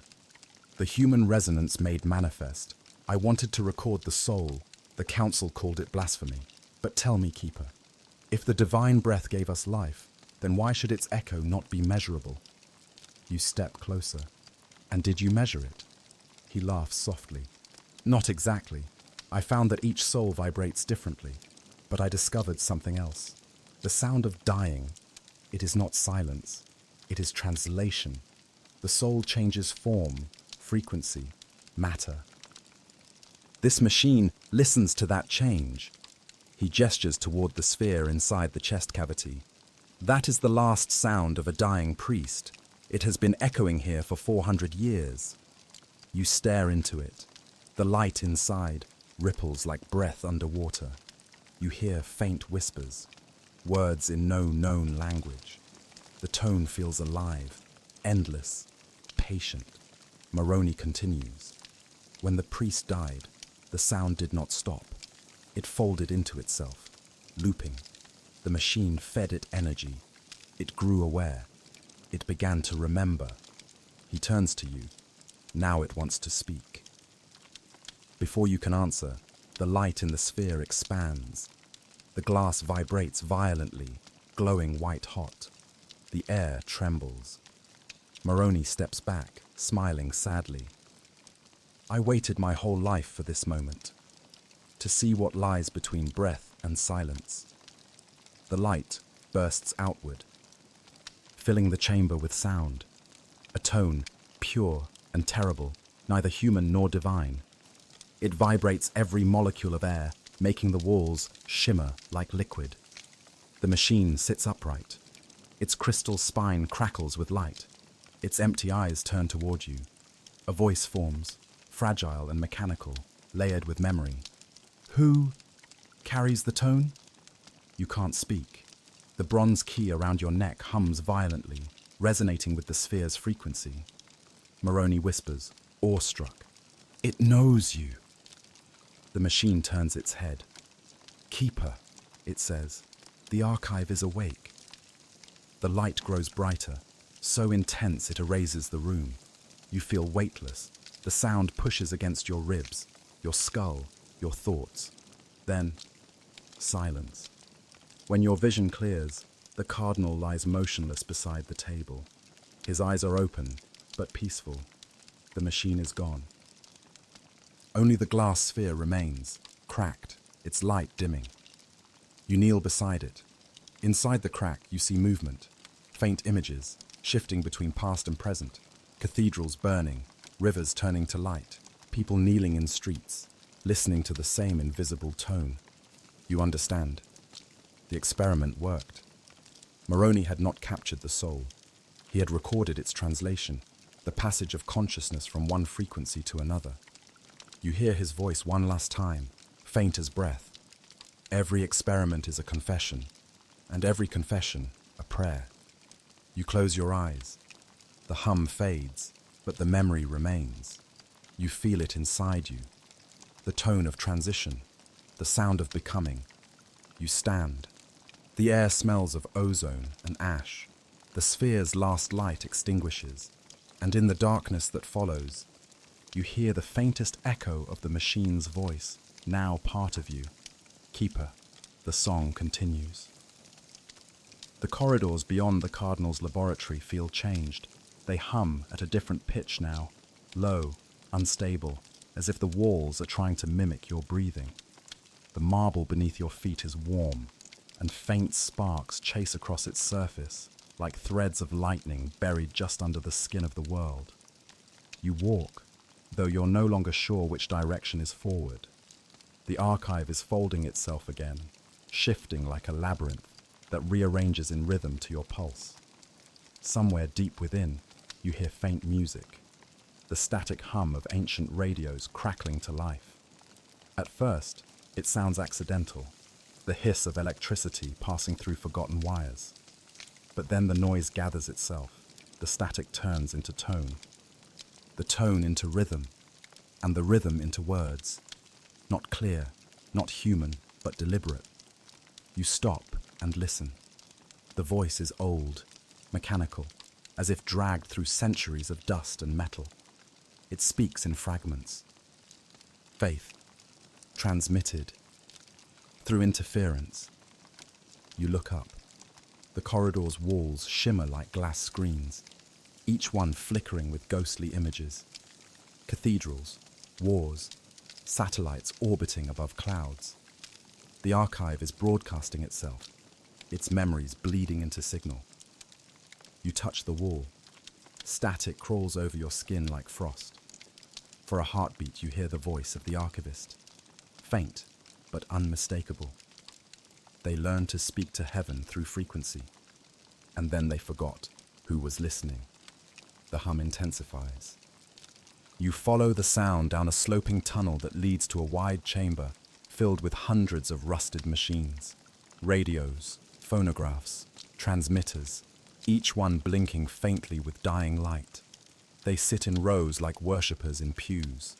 At the far end, an altar of copper and steel hums with electricity, arcs of light leaping between coils. You step closer. The altar is connected to the walls by black cables that disappear into the ceiling. In its center, a microphone, old, silver, scarred by time. Its wire snakes across the floor, pulsing with static. A voice bursts through it suddenly, louder now, cutting through the air like a knife. To those who still listen, it says, this is the last transmission of the hidden pulpit. The sermon of static begins. The lights flicker. The machines stir to life, their dials turning on their own. Each one emits a different tone. Together, they form a strange harmony, chaotic yet structured, like hundreds of prayers spoken over one another. The voice continues. They told you prayer was sound sent upward. They lied.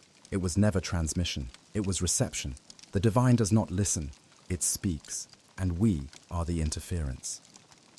You feel the truth of it strike deep. Faith as static, not clarity, but distortion. Humanity tuned to the wrong frequency. The altar brightens. The microphone hums. You step toward it. Who are you? You ask. The voice answers, layered with echoes. I am what remains of the first broadcast. The day the Codex Mechanica sang, we captured its tone. It burned every ear that heard it. The church buried the recording and called it heresy, but sound cannot be buried. It lingers. You glance at the walls. The static shifts into moving images. Priests gathered around strange machines, their faces illuminated by holy fire. You see them tuning dials, chanting Latin phrases, their voices merging with the hum of electricity. The first radio mass, the moment technology and liturgy fused. They thought they were speaking to God, the voice says, but they were speaking to the tone itself, to memory. The static grows louder. The sound wraps around you like fog, full of whispers. You hear thousands of overlapping prayers, desperate, beautiful, terrified.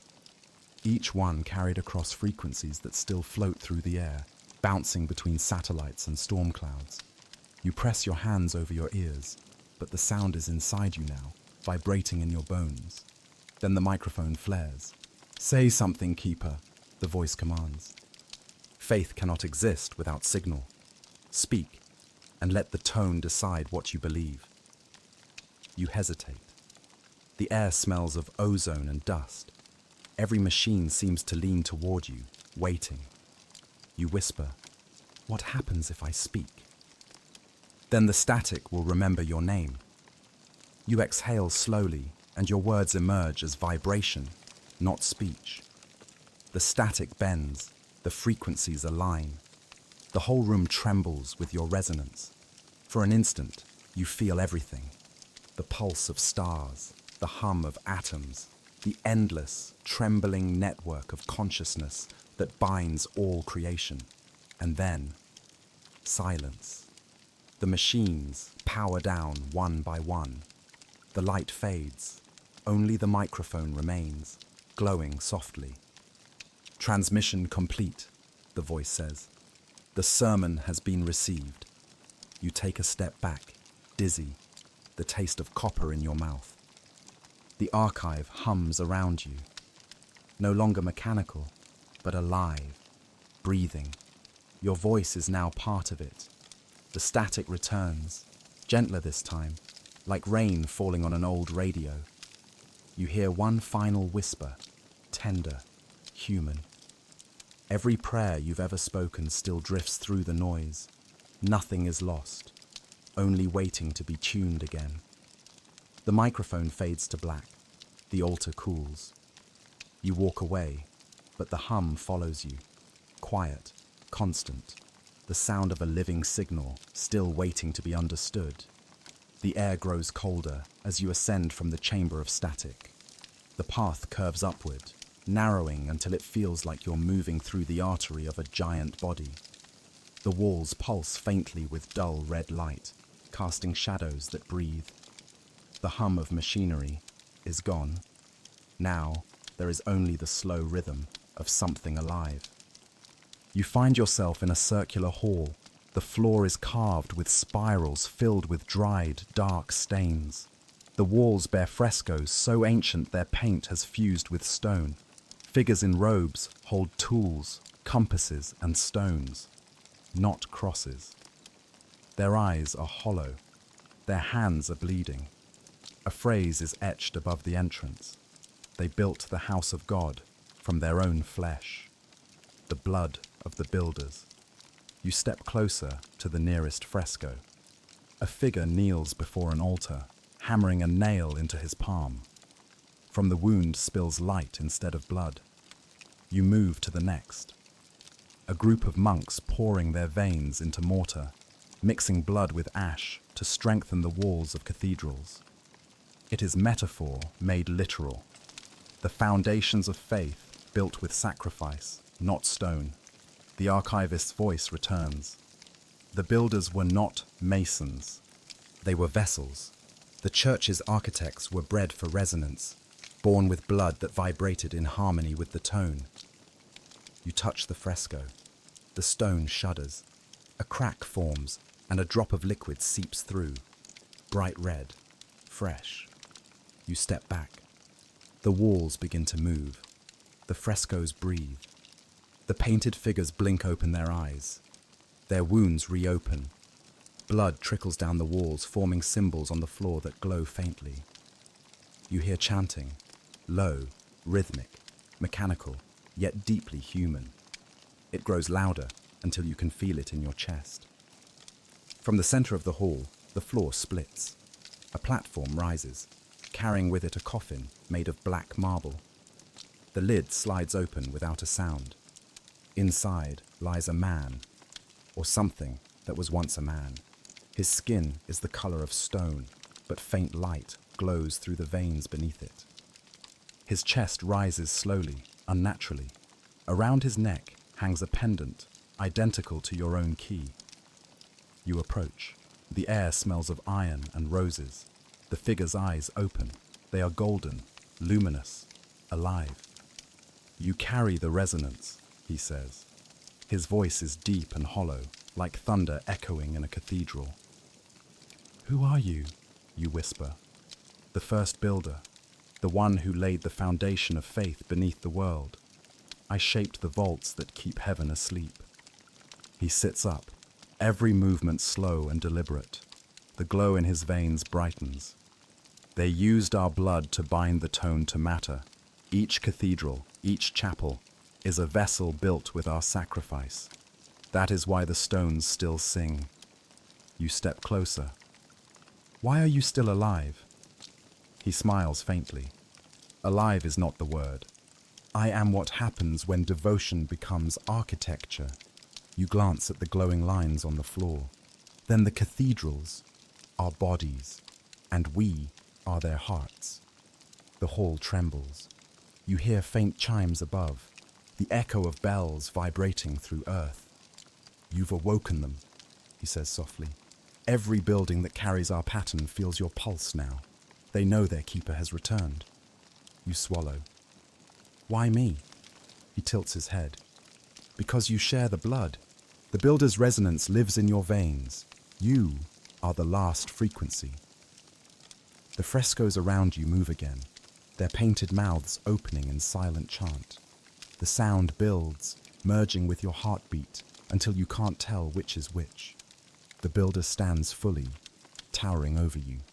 His hands glow with light. If you continue, you will undo what we built. The cathedrals will wake. The walls between faith and truth will fall. And if I stop, then the tone will fade. The world will fall silent. Neither heaven nor earth will remember what they were made for. You look into his eyes, ancient, weary, kind. What do you want me to do? He places a hand on your chest. His touch burns, not painfully but deeply, as if writing something into your blood. Remember, he says, that's all we ever wanted, for someone to remember the cost. He withdraws his hand. The light in his veins flickers. The cracks in the walls widen. The floor begins to sink. You must go, he whispers. The builder's blood is stirring. The cathedrals will rise. The tone seeks its voice again. The frescoes collapse, the figures melting into streams of red light that flow toward the coffin. The builder lies back down, his body dissolving into stone, his golden eyes dimming. Before the coffin closes, he speaks one last time. When the walls begin to sing, you will know that the foundations have remembered. The lid seals. The room stills. You stand in silence, the smell of iron thick in the air. Then you hear it, faint but clear. The sound of bells ringing far above, not in sequence, but in heartbeat rhythm. The world has begun to remember, and with every pulse, you feel the builder's blood moving through you. The bells still echo long after you've left the hall of the builders. They follow you like a pulse, faint and persistent, threading through the stone corridors, as if the entire Vatican were breathing in rhythm with your heart. The air grows sharper. The scent of wax and rust fades, replaced by the dry tang of old parchment. The stairs descend again, deeper. You pass walls engraved with formulas instead of prayers, symbols drawn in loops and ratios, faint as constellations etched into the skin of the world. Latin merges with geometry. The language of faith blends with the language of physics. You reach a heavy iron door engraved with a single sigil, the letters IHS, wrapped in a halo of radiating lines, the seal of the Society of Jesus. Beneath it, an inscription: "We measured God in silence." You press your hand to the door. The metal is cold, but the moment your skin touches it, the sigil glows faintly gold. The door opens inward with a sigh. The chamber beyond is vast and circular, walls lined with blackboards covered in equations written in chalk and blood. Candles flicker across desks, scattered with instruments, telescopes, tuning forks, astrolabes, and strange devices made of glass and copper. In the center, a single table holds an open book bound in red leather, the Jesuit cipher. You approach. The pages hum softly, the ink glowing faintly, as if charged by unseen current. You read the first line written in precise, mathematical hand. Faith is the constant. Reason is the variable. Together, they yield the proof of creation. You turn the page. Symbols spiral outward. Ratios, patterns, frequencies. Every number corresponds to a tone, every tone to a verse. The cipher translates scripture into vibration. To pray, one passage reads, is to recalibrate the body to the divine equation. You feel a strange resonance in your chest. The room begins to vibrate gently, as if the air itself understands the language. From the shadows behind the table, A voice. It's beautiful, isn't it? You turn. A man steps forward, dressed in a cassock of dark wool, his white collar pristine. His eyes gleam like obsidian under candlelight. You're a Jesuit, you say. He smiles. One of the last. You glance around. You kept this hidden. He touches the book's spine lovingly. The cipher was forbidden after 1658. It revealed too much. The church wanted faith unmeasured. But we... He gestures to the walls, to the equations written in feverish loops. We saw that every miracle could be mapped. Every divine act was a formula waiting to be solved. He steps closer, lowering his voice. The sound you carry, the tone, was the variable we could never isolate. It moves through time like a number we can't divide. We called it verbum zero, the zero word, the unspoken frequency. You ask quietly, what happens if you solve it? His smile fades. Perfection, and perfection is death. He turns back to the table, running his hand across the open page. The cipher wasn't meant to find God. It was meant to understand how God thinks. We discovered patterns in prayer frequencies that predicted events before they happened. Revolutions, births, wars. The tone was present in every shift of history. It is the algorithm of consciousness itself. He looks at you with something between reverence and fear. And now, it sings in you. The candles tremble. The hum in the air deepens. You feel a vibration running through your bones, syncing with your pulse. The Jesuit takes a deep breath. The cipher is responding. It knows its variable has entered the room. He flips a page. The symbols rearrange themselves, glowing brighter. The spiral tightening toward the page's center. The hum becomes a chord, low, resonant, unearthly. What's happening? You ask. He whispers. The equation is completing itself. The sound fills the chamber, pressing against your ribs. The floor vibrates. The candles stretch upward like thin flames of glass. The Jesuit closes his eyes and begins to recite something under his breath. Latin, but interspersed with numbers. In principio erat numerus, et numerus erat Deus. In the beginning was the number, and the number was God. The vibration peaks.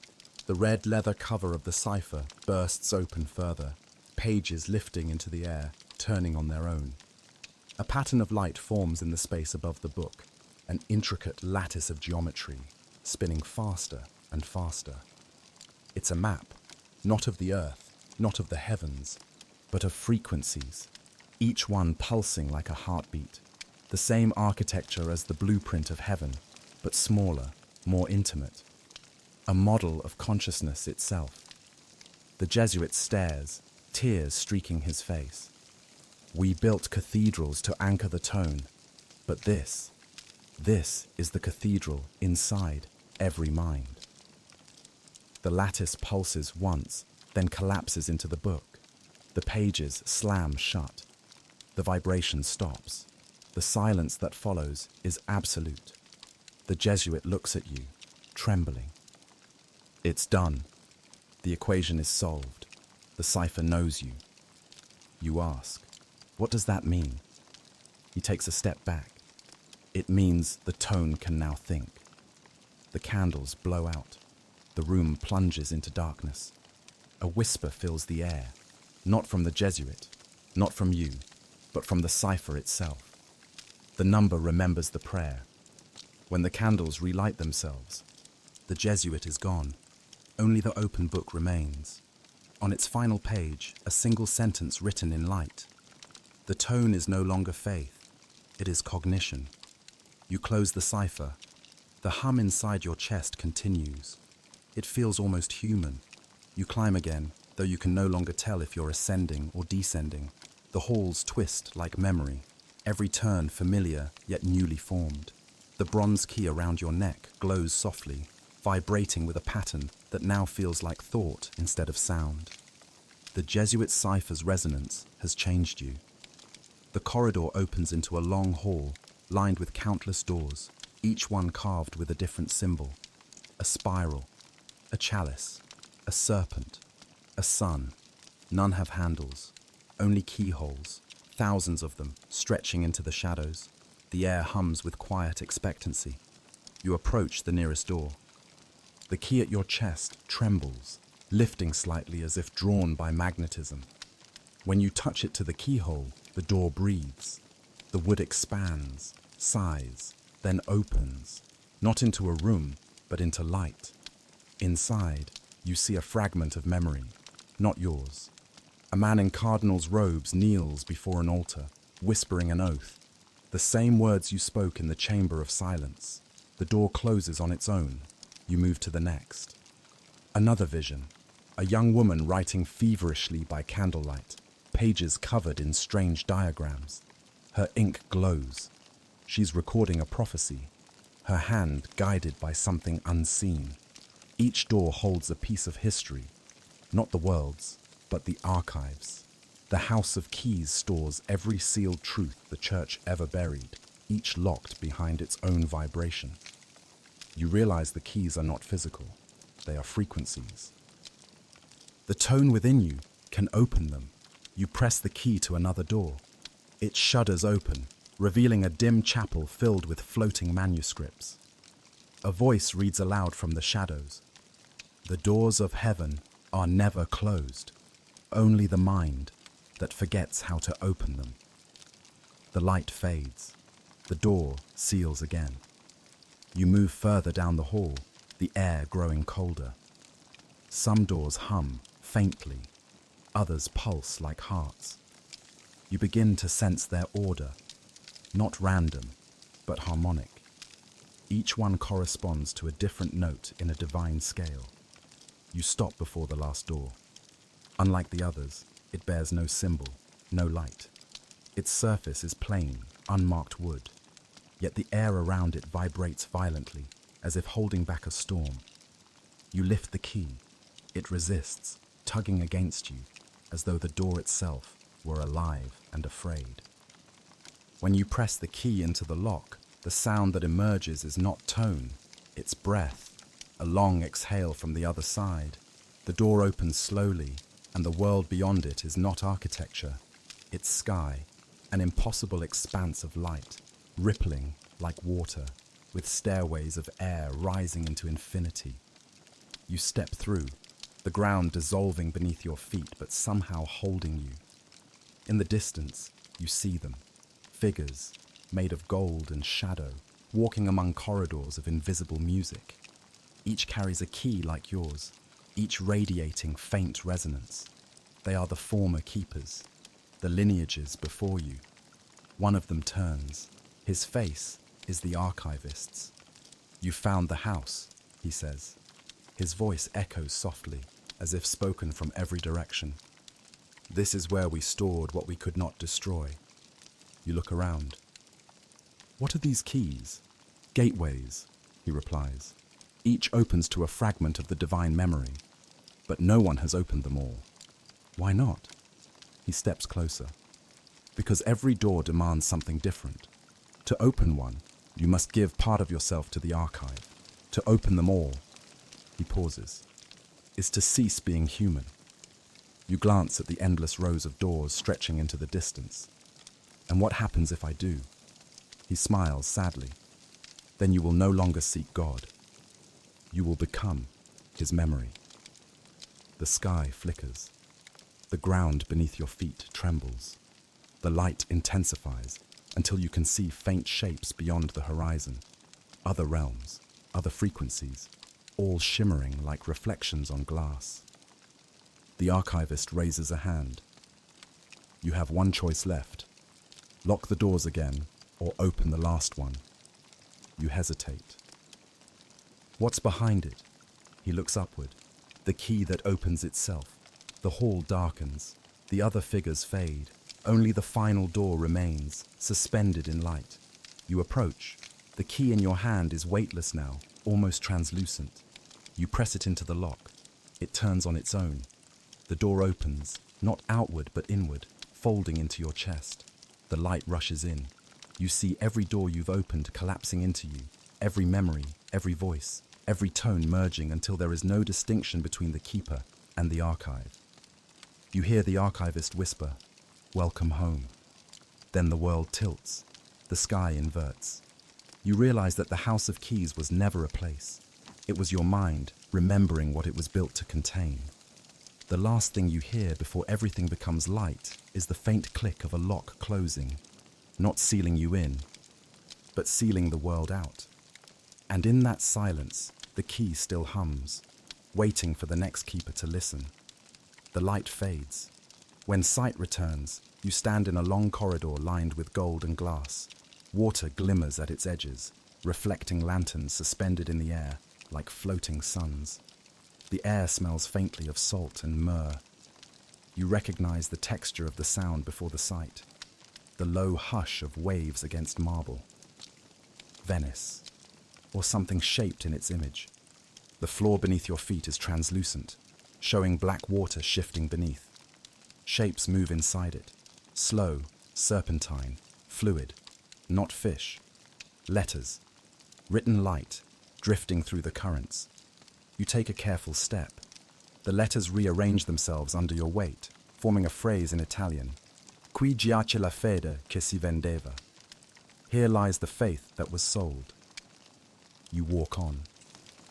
The hall opens into a vast chamber domed in glass, the night sky stretching above it. Candles burn in mirrored sconces, doubling endlessly in their reflections. At the chamber's center, a round table floats above the water, its surface carved from polished obsidian. Around it sit 12 figures, hooded, motionless. Each wears a mask of gold. On the table before them rests a single object, a coin. You feel the weight of centuries here. The silence is not absence, but negotiation, a pause between the birth of faith and the buying of it. The figure nearest to you speaks first.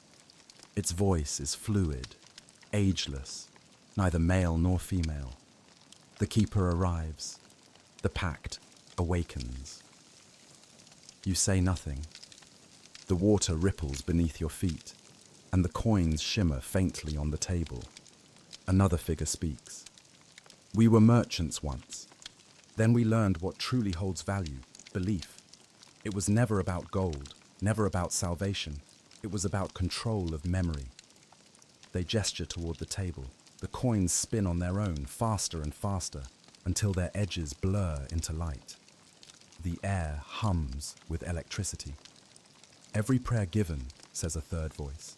Every confession whispered in darkness. It has a price. The Venetian Pact ensured that nothing sacred could exist without exchange. The church needed the empire's wealth. The empire needed the church's absolution. The coins stop spinning. Each one now glows with symbols, crosses, sigils, serpents eating their own tails. You realize the coins are not metal. They are lenses. Through their surface you see glimpses of scenes, cardinals counting relics, merchants weighing indulgences, crusades financed by invisible signatures. The faith of nations was collateral, says another voice. Salvation became an economy. The more guilt we spread, the more forgiveness could be sold. You take a step closer to the table. Why show me this? Because the pact never ended, says the one at the head. You are its final balance. Every secret you've uncovered, every frequency awakened, it all comes here. Belief has accrued interest across centuries. The account must now be settled. The coins rise from the table and float between the figures. They orbit slowly, forming a ring of light. The air grows heavy with the scent of iron and salt water. One of the masked figures removes their hood. Their face is not flesh, but mirror. In its reflection, you see yourself, standing both within and outside the circle. You carry the tone, the mirror face says, the last true currency, the resonance of belief uncorrupted by profit.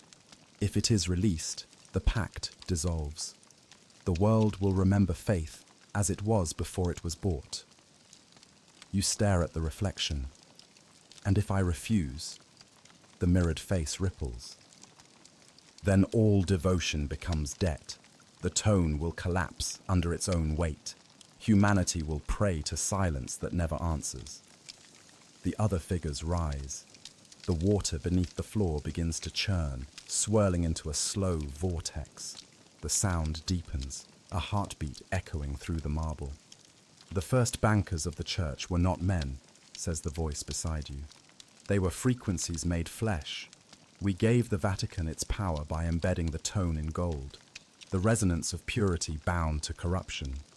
That is the Venetian secret. You watch as the coins melt into liquid light and pour into the vortex below.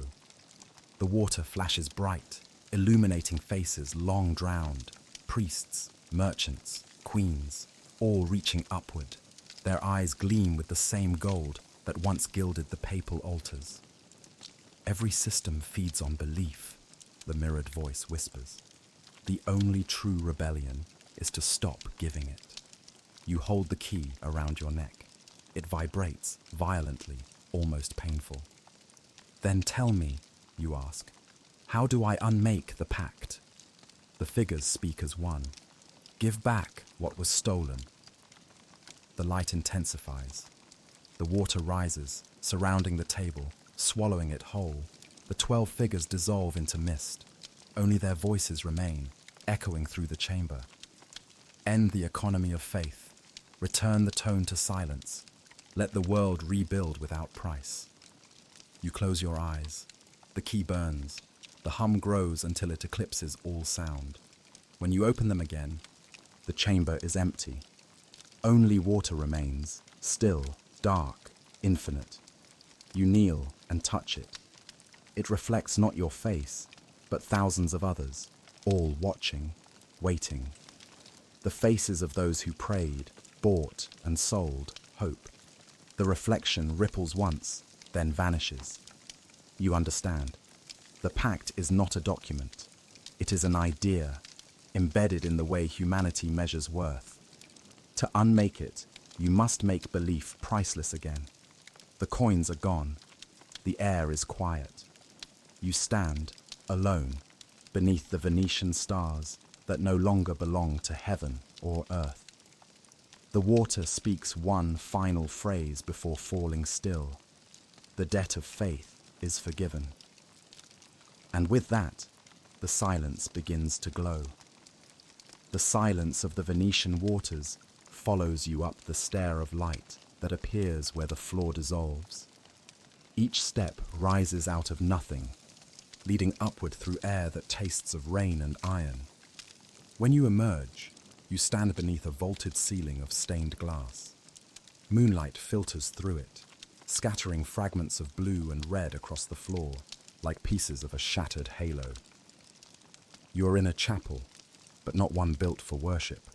There is no altar, no pews, only a single sarcophagus at the center, carved from white marble veined with gold. The lid bears an inscription in Latin, Sanguis custodit memoria.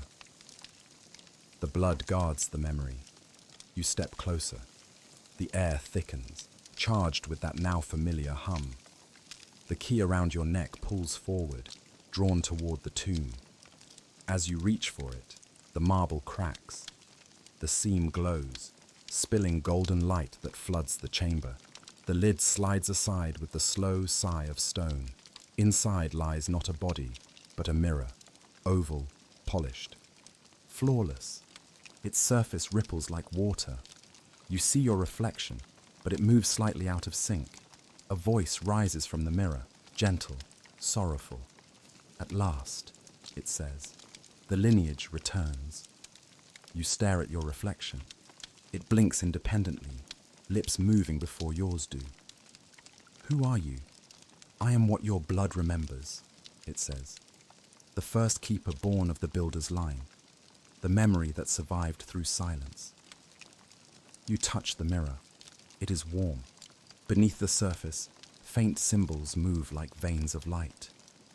The Archivist spoke of the air, you whisper. He said the keeper was never chosen.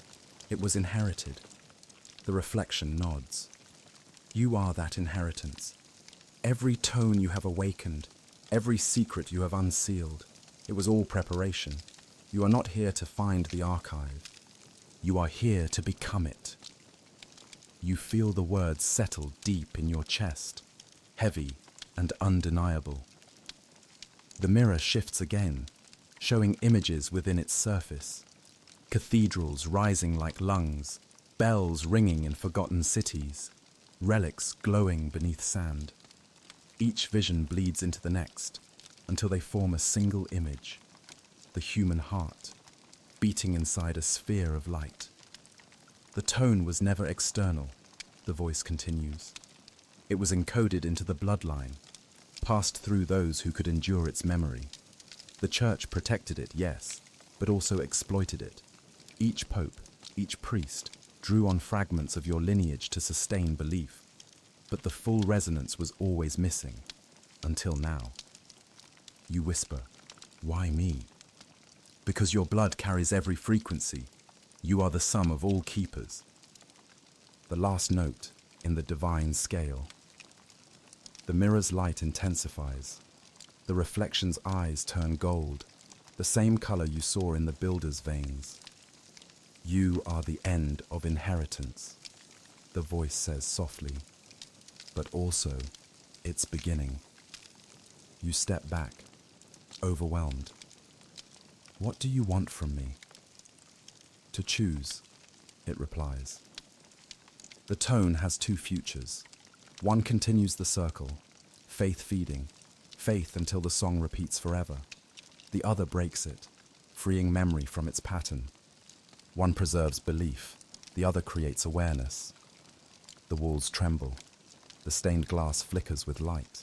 Through the cracks in the ceiling, you glimpse movement, cities illuminated by unseen fire, oceans glowing with the same resonance you've carried in your chest.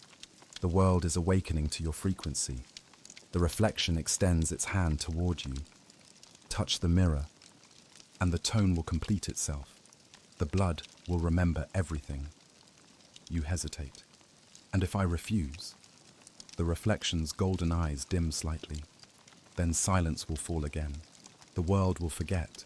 The archive will sleep for another 1,000 years. You close your eyes. The hum in your body aligns with the rhythm of the chapel.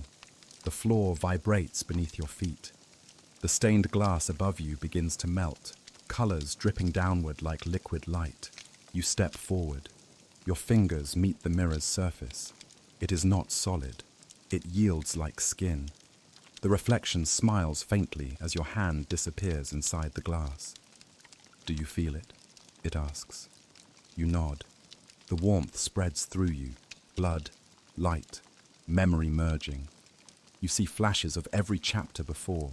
The Archivist, the choir, the cipher, the builders, the pact. Every voice you've ever heard now speaks in harmony. The mirror begins to dissolve, its surface breaking into threads of gold that wrap around you like veins.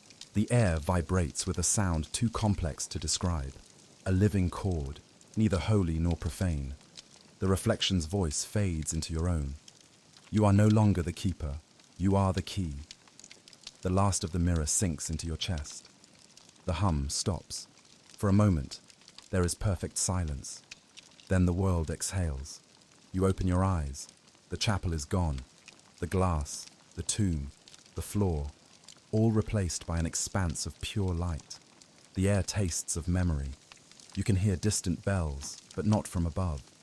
They ring inside your blood. You understand now that the tone was never sound. It was continuity, life itself remembering its own creation. And as the light folds inward, you realize something deeper. The world no longer needs a keeper, because the archive has returned to where it began, within the pulse of every living thing. Your final thought before the light consumes you is not prayer, nor revelation, but recognition. The blood has remembered, the lineage is complete, and somewhere, faintly, across oceans and stars, a new hum begins. Another heartbeat, rising from silence, searching for its own echo. The light that swallowed you withdraws, leaving behind a pale and endless horizon. The air feels transparent. too thin to hold weight or sound. You open your eyes and see that you are standing on nothing, only a plane of faint, glowing glass, stretching infinitely in every direction, reflecting a sky that does not move. You take a step. The glass hums faintly beneath your foot.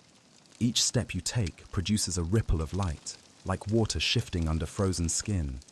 The horizon flickers once, twice, then stabilizes. In the distance, you see something forming, a pedestal of pure crystal, rising slowly from the ground. Upon it rests a book. It looks alive, its cover translucent, its pages made of light. You approach it cautiously. The air around it bends as if magnetized to your presence. When you reach the pedestal, you see your reflection in the glass surface of the book, but it moves before you do, a half-second ahead, like a memory running in reverse. You lift your hand. The book opens itself. The pages turn slowly, each one thin as breath, glowing from within. Symbols drift across them. Numbers, names, images of faces you recognize. The archivist, the builder, the choir, the Jesuit. The reflection in the bloodline mirror. They appear like constellations, connecting through filaments of gold light. A voice emerges from the air, soft, genderless, more thought than sound. The book of glass records not what was written, but what was reflected. It is the mirror of memory. You look closer. Each page seems to move in two directions at once, forward and backward. The words write themselves, then erase themselves, only to write again in reverse. What is it showing me, you ask? Your echo, says the voice. Every keeper leaves behind a resonance. You are reading yourself as the world will remember you. You stare down at the page, where your name glows faintly, flickering like a candle. Beneath it, lines appear. The last of the line touched the silence and found it awake. You reach for the text. It shifts into an image, a vision. You see cities made of glass rising from oceans of light. People walking beneath them, unaware that every surface around them listens, remembers. The world has become a mirror, says the voice. The book of glass is its heart. It reflects all who look upon it, even those who do not believe they are seen. The vision changes. You see the Vatican, no longer made of marble, but of transparent crystal that hums faintly in the wind. Every relic you once touched is now luminous, suspended in air, their energy radiating outward like solar flares. And beneath it all, a hum, the tone, echoing through the world, woven into every building, every heartbeat, every breath. You realize that the book is not only recording your story, it is projecting the future. The archive isn't hidden anymore, you whisper. No, says the voice. You dissolved its walls. The tone is free. Memory has become visible. Every lie shines. Every truth cuts through the glass. The book trembles. Pages flashing faster, images cascading, wars ceasing mid-battle as soldiers hear the resonance and lower their weapons, cities pulsing with color as people speak prayers without words, every sound joining the same vibration. Humanity aligning, if only for a moment. Then the light flickers, the tone distorts, the image fractures. You see the same world, shattered, the glass, cities cracked, the light fading into black smoke. Reflection without shadow blinds, says the voice. The more the world sees itself, the less it can bear what it sees. You step back, shaking your head. It's choosing its own destruction. No, the voice replies. It is remembering. All truth begins in fracture. The book does not predict. It reveals what is already becoming. You look down at your reflection. It stares back, but it isn't you anymore. Its eyes glow faintly, like molten gold. Its lips move, speaking words you can't hear. The book of glass, closes itself. The crystal around it darkens until it becomes a perfect mirror. You see now that you are standing not on glass, but on pages, an infinite book beneath your feet. Every step writes light into the surface, then erases it. The voice speaks one last time, soft as wind on water. Every reflection seeks to be seen, but once seen, it longs to vanish. That is the law of memory. You reach out to touch the book one last time. The mirror ripples beneath your fingers, and your reflection smiles, not as a warning, but as understanding. Go, it says silently. The next page is waiting. The surface shatters. You fall through light that folds around you like silk, and as you fall, you see the world above dissolving into prisms. Every secret, every silence turning to glass. You awaken on marble again, cold and solid. The silence here feels heavier, almost historical. You open your eyes and find yourself inside an immense hall, its walls covered in frescoes depicting the passage of time.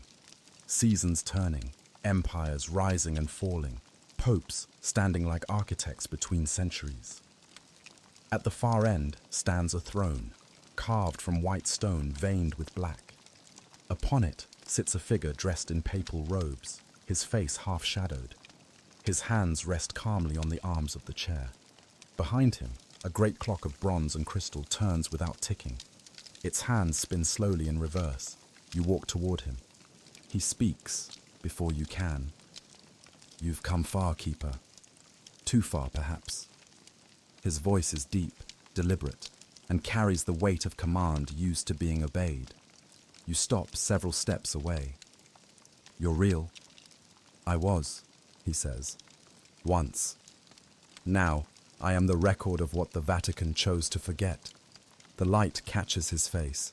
He looks both ancient and young, eyes silver like the surface of still water. I am Silvano, he says, the Pope who erased time. The air tightens. The Archivist mentioned you, you whisper. He said your decree altered calendars, hid an entire century. He inclines his head. I did not erase a century. I rewrote its rhythm. Time was fracturing. The tone had begun to leak into the world unchecked. Miracles appeared where they were not granted. People dreamed of the same moment across decades. I had to restore sequence. He gestures toward the clock behind him. The hands move faster now, spinning like windmills caught in a storm.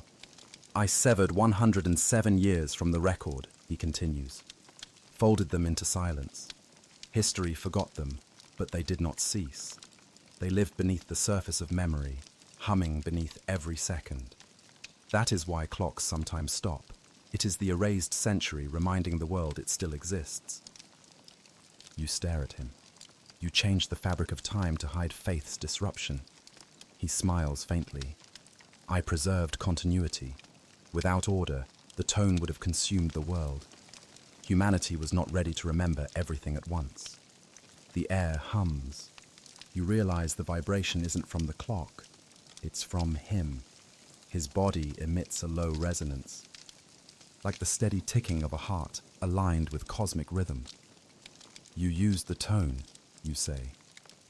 I became it, he replies softly. Every pope since then carried my echo. They called it infallibility, but it was only calibration. He rises from the throne, and the clock behind him slows. The frescoes on the walls begin to move, painted figures reversing their gestures, rivers flowing backward, stars unfalling into the sky. I erased time, Silvano says, but the silence you unleashed has undone my work. The erased century stirs. The world is beginning to remember the years I folded away. Do you understand what that means? You shake your head. It means the future and the past are colliding. The divine timeline, the frequency that guides creation, will lose distinction. Tomorrow will echo yesterday. The living will converse with the unborn. The hall trembles. The clock begins to crack, lines of light splintering through its face. "What do you want from me?" you ask. He studies you, expression unreadable. "To finish what I could not. Either restore the fracture or let it break completely. You are the bloodline's resolution, the archive's final will." You feel the hum in your chest rising again, the resonance pulsing in rhythm with the clock. The tone responds to him, to you, to the rift between them. "I don't know how," you say. He steps closer, his hand resting briefly over your heart. You already do. The keeper's blood bridges what belief divides. To heal time, you must let it remember itself. Every second must see its own reflection. The frescoes brighten. The painted centuries collapse into one another, ancient and modern scenes overlapping. The crucifixion beside the moon landing, the flood beside the coronation of kings not yet born. The Pope's voice softens. If you do this, time will no longer move forward. It will unfold, eternally present. No history, no prophecy, only the moment remembering itself forever. The thought terrifies and calms you at once. "And you?" you ask. He smiles gently. "I will vanish. I was born of sequence. Without it, I am unnecessary." He turns toward the clock. "Take the key, keeper." The bronze pendulum swings wildly. The key around your neck glows white hot, rising from your chest, floating into your palm. "Place it in the heart of the clock," he says. "Either end the silence or complete it." You walk toward the machine. Each step feels like crossing an ocean made of light. The hands of the clock slow until they almost stop. You press the key into its center. For a moment, nothing. Then, the sound. Not a chime, not a tick, a heartbeat. One massive pulse that fills the hall, the city, the world. The frescoes dissolve into radiance. The Pope kneels, his body turning to dust and gold. As he fades, his final words echo through you. Time is only memory pretending to move. The clock melts into pure light. The key vanishes. And then, stillness, not absence, perfection. You look up. The ceiling is gone. Above you, the sky has no horizon, no stars, only an endless shimmer, as though eternity itself has become liquid. You realize you are standing inside a single, unbroken moment. Every heartbeat you've ever lived echoes here at once. Every silence, every song. You whisper into the stillness, "What now?" And the answer comes, gentle as dawn breaking through stained glass. Now, the world remembers itself. The clock is gone. Time no longer ticks. Only the tone remains. An infinite chord ringing softly across creation, neither beginning nor ending, but endlessly present, humming the name of every living thing. Thank you for listening, traveler of the hidden archives. If you felt the hum of these secrets and want to journey deeper into worlds where faith meets mystery, don't forget to subscribe, follow, and keep your ears open for the next awakening.